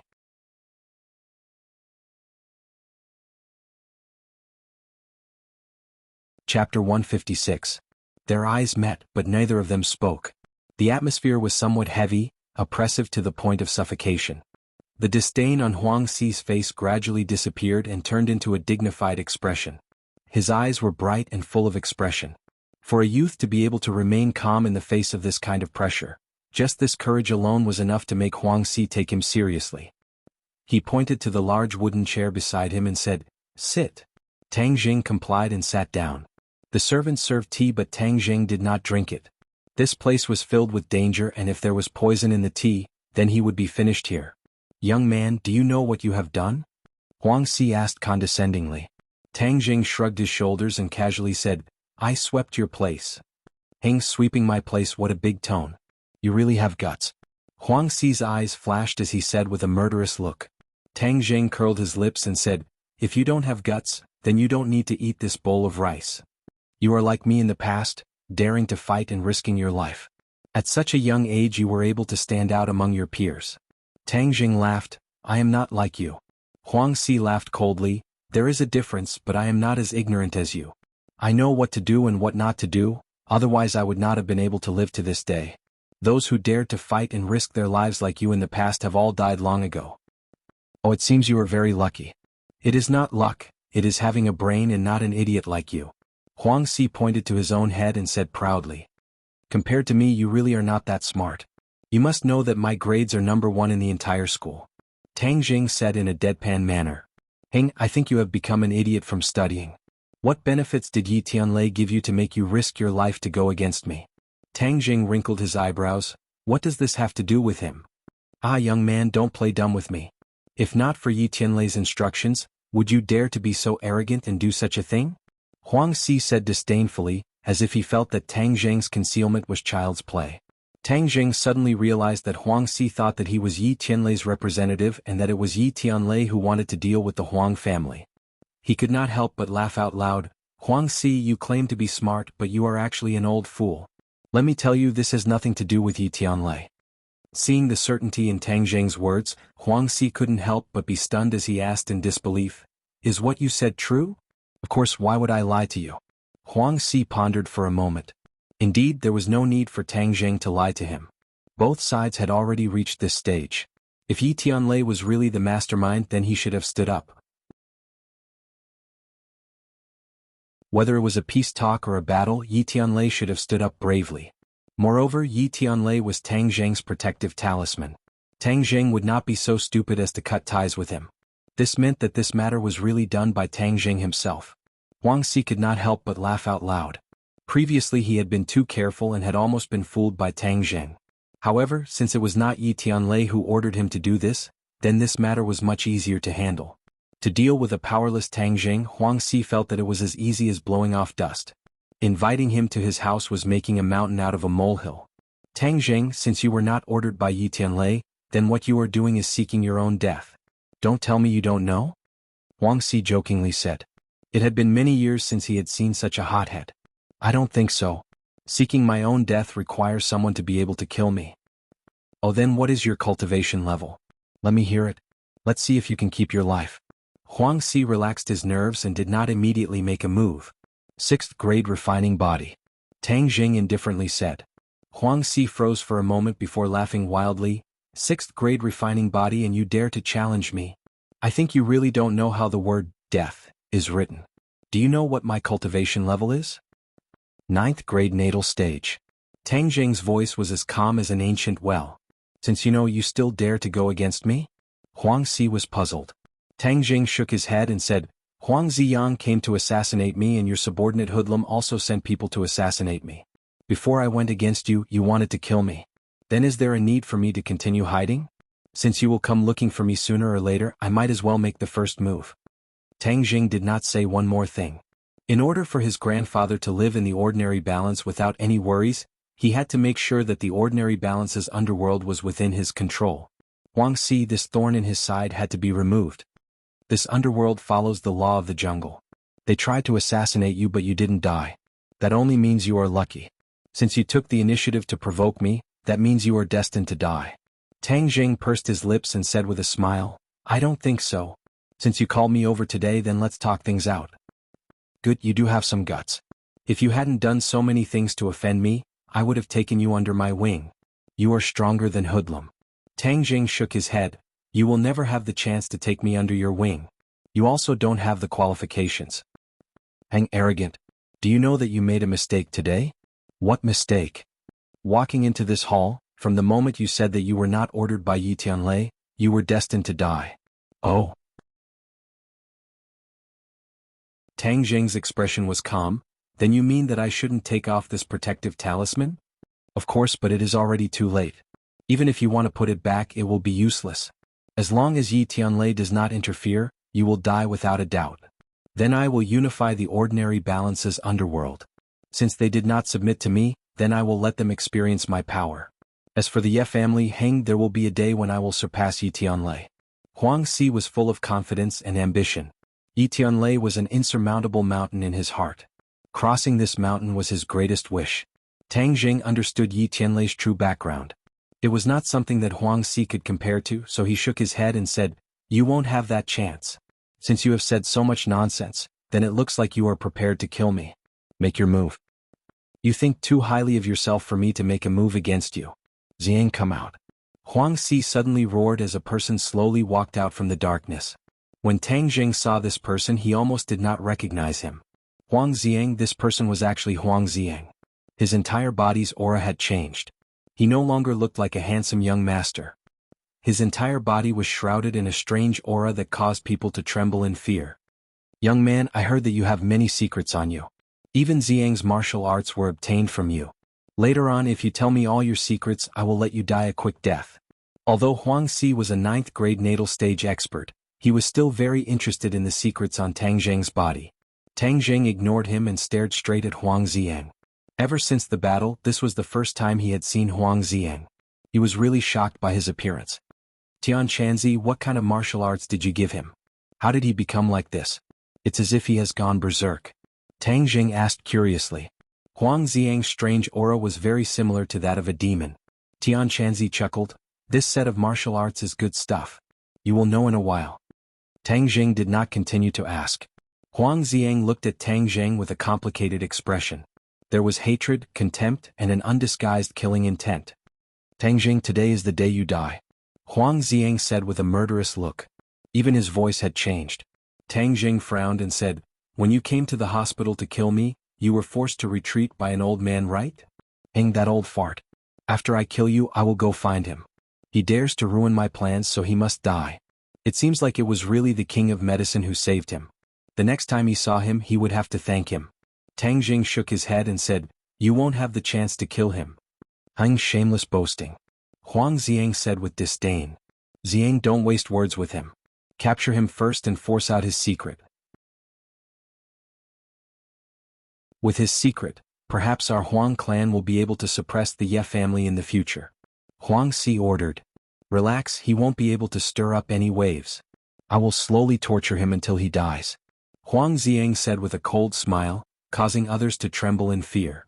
Little brat, later on don't use your true fire on him. It would be bad if he was burnt to a crisp. Leaving him alive will be of great use. Tian Chanzi warned. He is a first-grade natal realm cultivator and I am a sixth-grade body refining cultivator. If I want to win against him, I am afraid it will be very difficult. Tian Chanzi, what method do you have? Don't hide it and quickly tell me. Hi hey little brat, until the very end, how can I reveal my trump card? You should fight first. Remember, fighting is one of the best ways to increase your cultivation. Huang Xiang is the best opponent for you to train with. Tang Jing was helpless but he did not feel any pressure. Since Tian Chanzi did not want to say anything, then he would fight in peace. He really did want to fight. The great battle was about to begin. Huang Xiang approached Tang Jing step by step. His movements were not very fast, but with every step he took, his aura condensed by a bit. When he finally arrived in front of Tang Jing, his aura had already condensed to the peak. Huang Xi stared at his son without blinking. He was also very curious about the martial arts his son practiced. This was the first time he saw Huang Xiang in action. He was both excited and proud. The Huang family finally had a successor. Tang Jing did not move. He watched as Tang Jing approached, but his entire body's aura had already condensed. When the opponent came close, the two looked at each other with tacit understanding and then attacked at the same time. In the time it took to take a breath, the two disappeared from their original position. In the next second, a fierce collision sound exploded in the air. The two figures flew backwards. Tang Jing bounced off a pillar in the hall and stopped his retreat. He then rushed forward again. Huang Xiang also retreated a few steps. The limestone floor under his feet shattered, leaving behind two long scars. This was the first time Huang Xi saw Tang Jing in action. Just by seeing the first move, his face could not help but become serious. Tang Jing was far more powerful than he had imagined. Kill. Huang Xiang gave a loud roar as he fiercely stomped his foot on the ground. Ping, stone fragments flew into the air as he casually pushed them in a circle. These stone fragments were like a rain of bullets that filled the sky, bringing with them the aura of death as they shot towards Tang Jing, densely packed and covering the earth.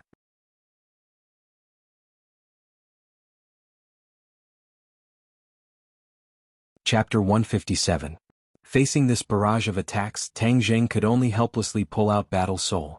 With a flash of light, a large number of sword images appeared. Ping ping ping. The stone fragments were all blocked and fell to the ground. Tang Jing was completely unscathed. Then he swung his sword downwards with a terrifying aura. Huang Xiang's eyes flashed with astonishment as he had never seen Tang Jing's sword before. At the same time he hurriedly dodged. Gotcha. Battle Soul fell on the floor, creating a crack that extended from the center of the hall to Huang Xi's feet. It was like a spirit snake. Huang Xi stamped his foot on the ground, causing the cracks to abruptly stop. If he had not used his own strength to block this sword, who knows how far this force would have traveled.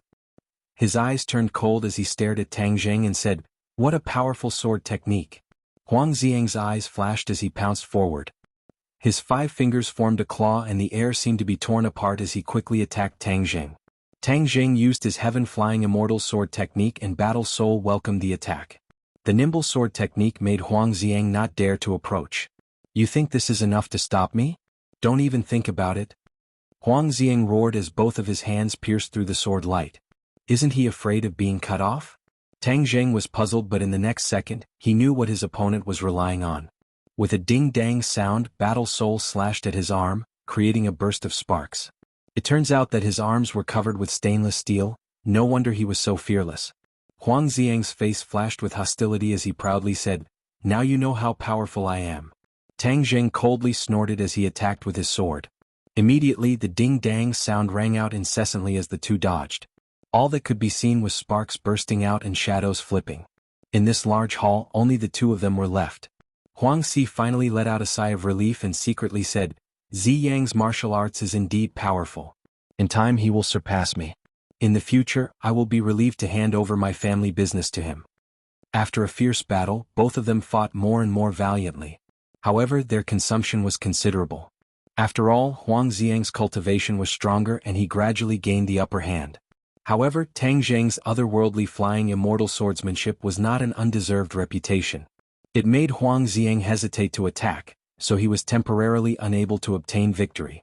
"We can't go on like this. We have to find a way to break through. Tang Jing pondered. Suddenly he had a flash of inspiration. Yes, use the body lock technique. Tang Jing was worried about exposing his identity as a cultivator, so he had never used this spell on anyone before. But now he couldn't care less. Moreover, one of the advantages of this spell was that the other party would mistake it as a pressure point technique and wouldn't connect it to his identity as a cultivator.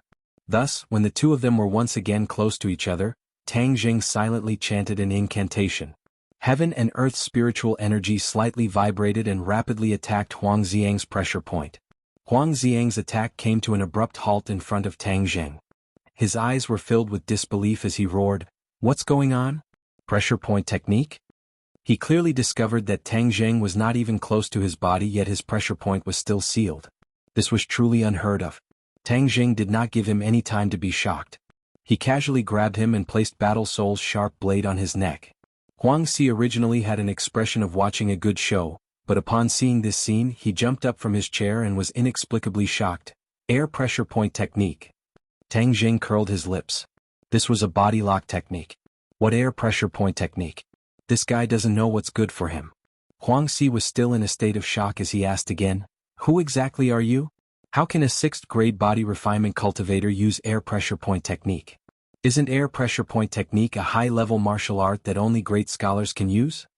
Tang Jing coldly laughed. "Why do you care so much? The most important thing is that your son is now in my hands." Huang Si turned a deaf ear to his words and shook his head. "Impossible, a 6th grade body refinement cultivator who knows how to use pressure points through the air is unheard of.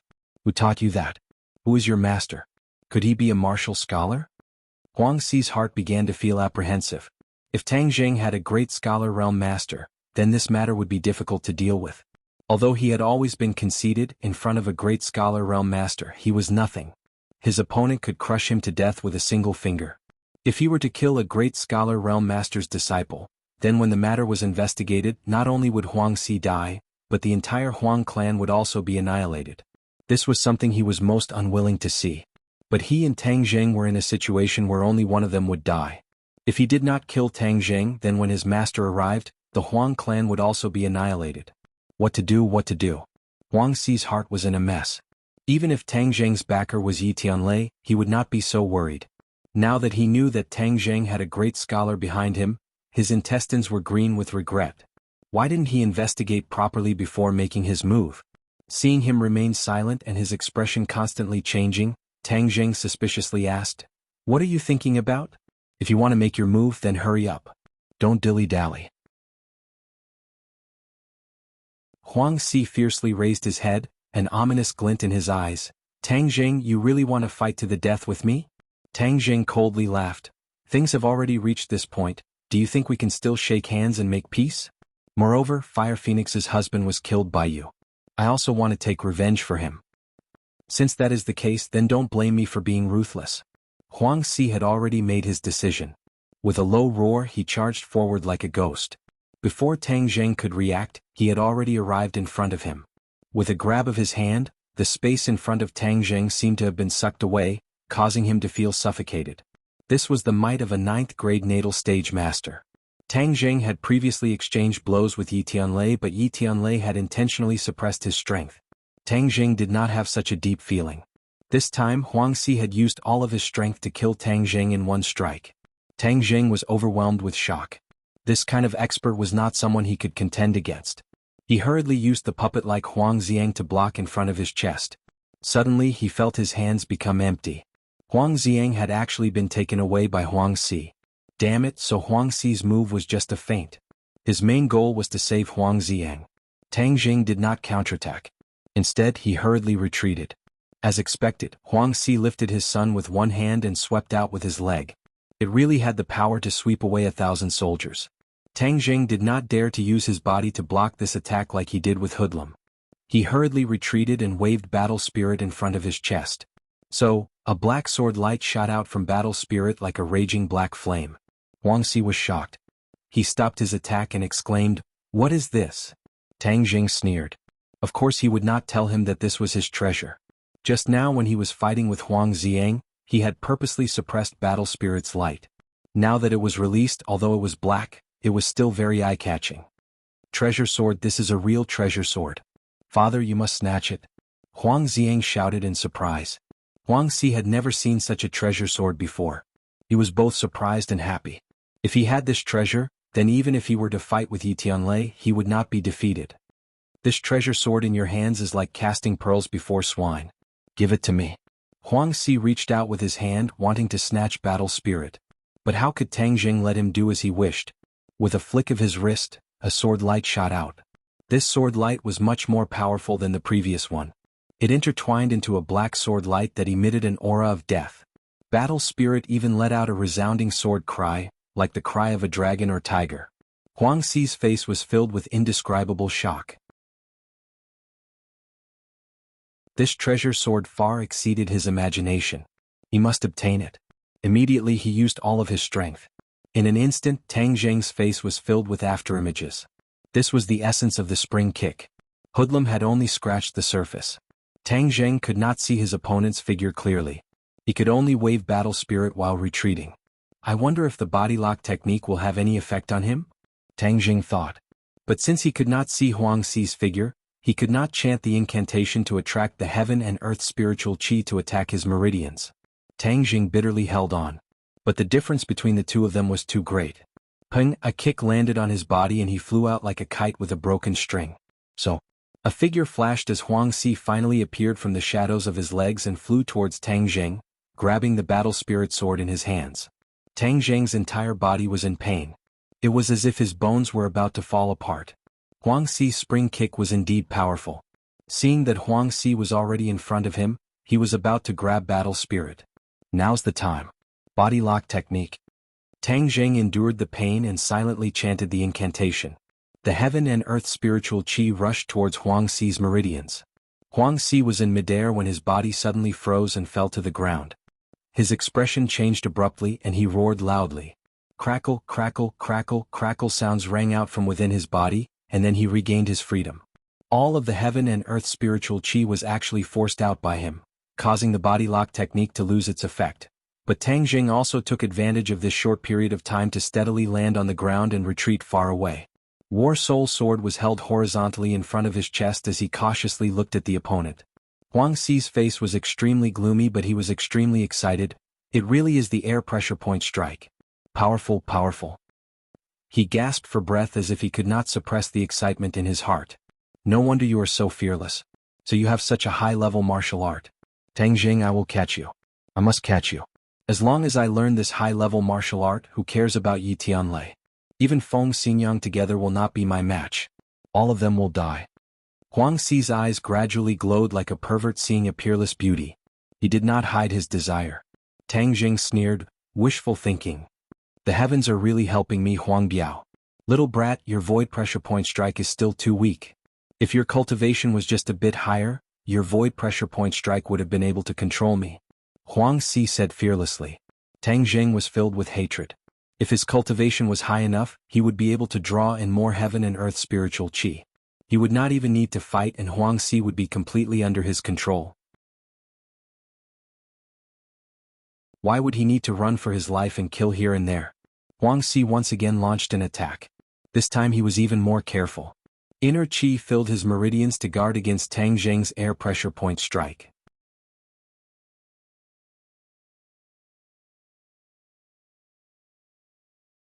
Chapter 158. Huang Si's attacks became even more ferocious and Tang Jing was unable to dodge. He shouted in his heart, Tian Chanzi, if you don't show your trump card, I will be caught by him. Tian Chanzi laughed. What are you panicking for? The show has just begun. Go towards Huang Xiang. Tang Jing rushed towards Huang Xiang. Huang Xiang was unable to move and could only watch helplessly as Tang Jing rushed towards him. Huang Si's eyes were about to split open as he shouted, You dare to sneak attack my son? You are courting death. Huang Si moved later but was the first to arrive. He actually stood in front of Huang Xiang to protect him. Now is the time. Retreat. Tian Chanzi proudly commanded. Although Tang Jing did not understand what was going on, he immediately retreated. Suddenly he saw an inconceivable scene. Huang Si's back was facing Huang Xiang and he did not notice the strange change in Huang Xiang's eyes. Huang Xiang's eyes lost their spirit and became sluggish.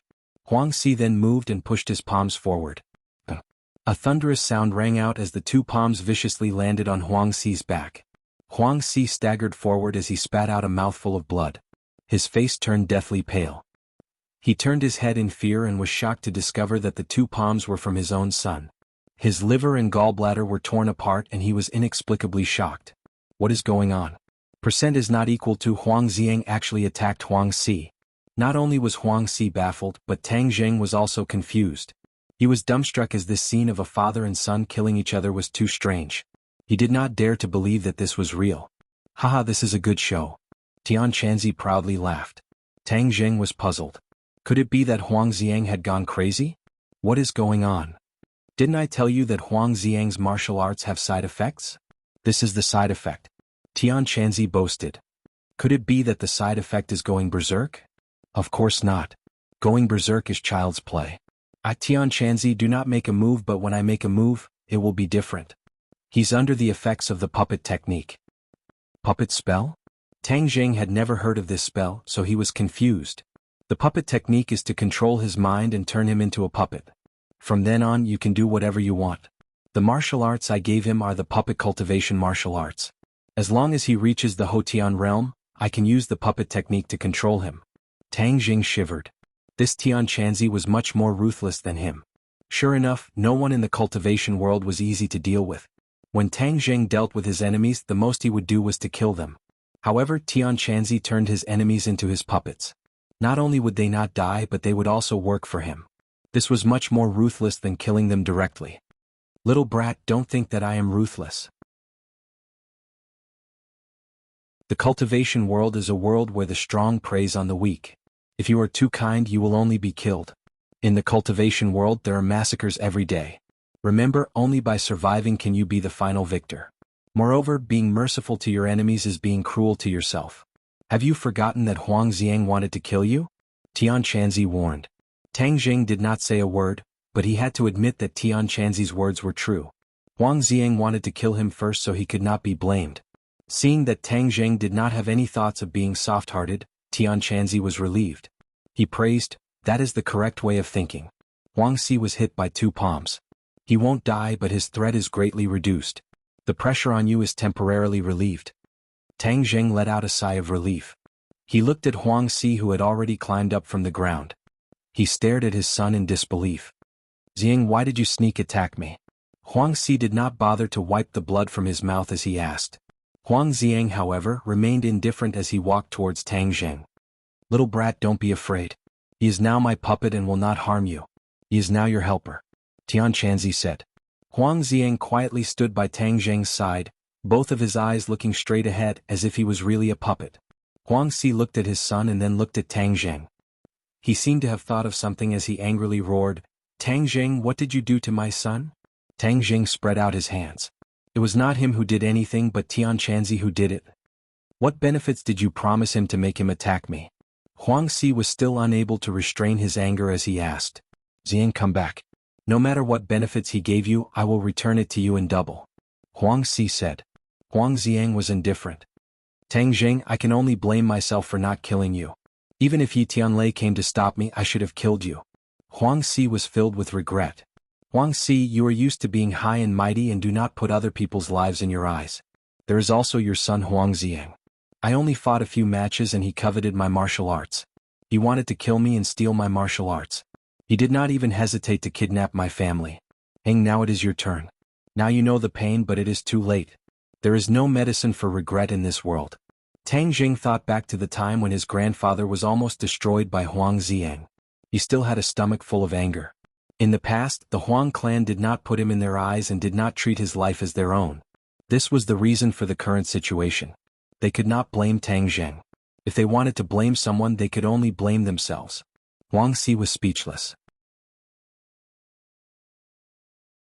The killing intent in his eyes intensified as he roared, no matter what kind of bewitching potion you fed him, as long as I kill you, there will be no more problems.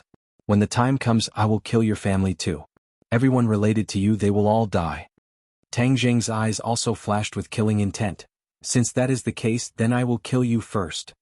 Hand over your life. Huang Si roared and rushed forward. Before Tang Zheng could move, Huang Xiang had already rushed forward. His movements were faster than before and his attacks were more ferocious. After he becomes a puppet, his attack power will increase, Tian Chanzi explained. Tang Zheng nodded his head and did not move. He quietly watched the scene unfold before him. The two of them quickly began to fight. The entire hall looked like it was crushed by a heavy machine. It was a complete mess. The commotion here was too big. Dozens of people rushed over after hearing the news. When they saw the father and son fighting each other, they were all stunned and did not dare to step forward. "Kill that brat Tang Zheng for me," Huang Si angrily ordered. Immediately, everyone brandished their weapons and attacked Tang Zheng. Facing these ordinary thugs, although there were many of them, Tang Zheng was not afraid at all. Those who attacked him were all knocked to the ground. Kill. Suddenly, an earth-shattering battle cry sounded from outside the old house.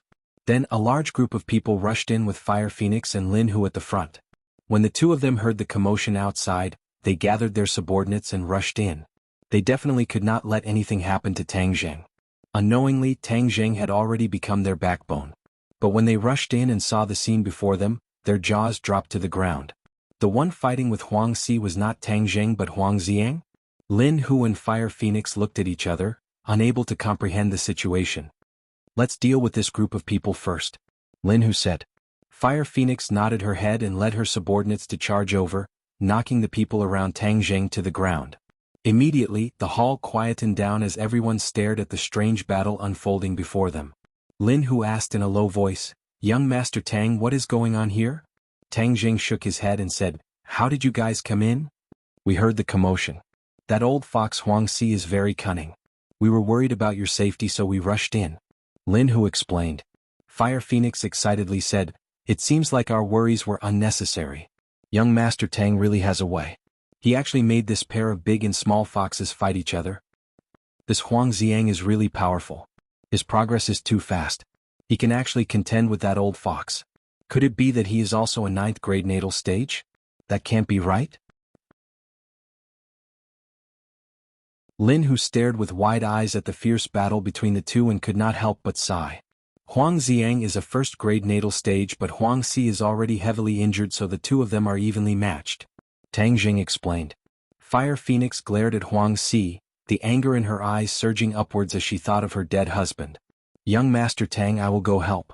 We must definitely kill that old fox," Fire Phoenix said while gnashing her teeth. Tang Zheng shook his head and said, "Don't act rashly. Your cultivations are too low. If you go you will only give Huang Si a chance to counterattack."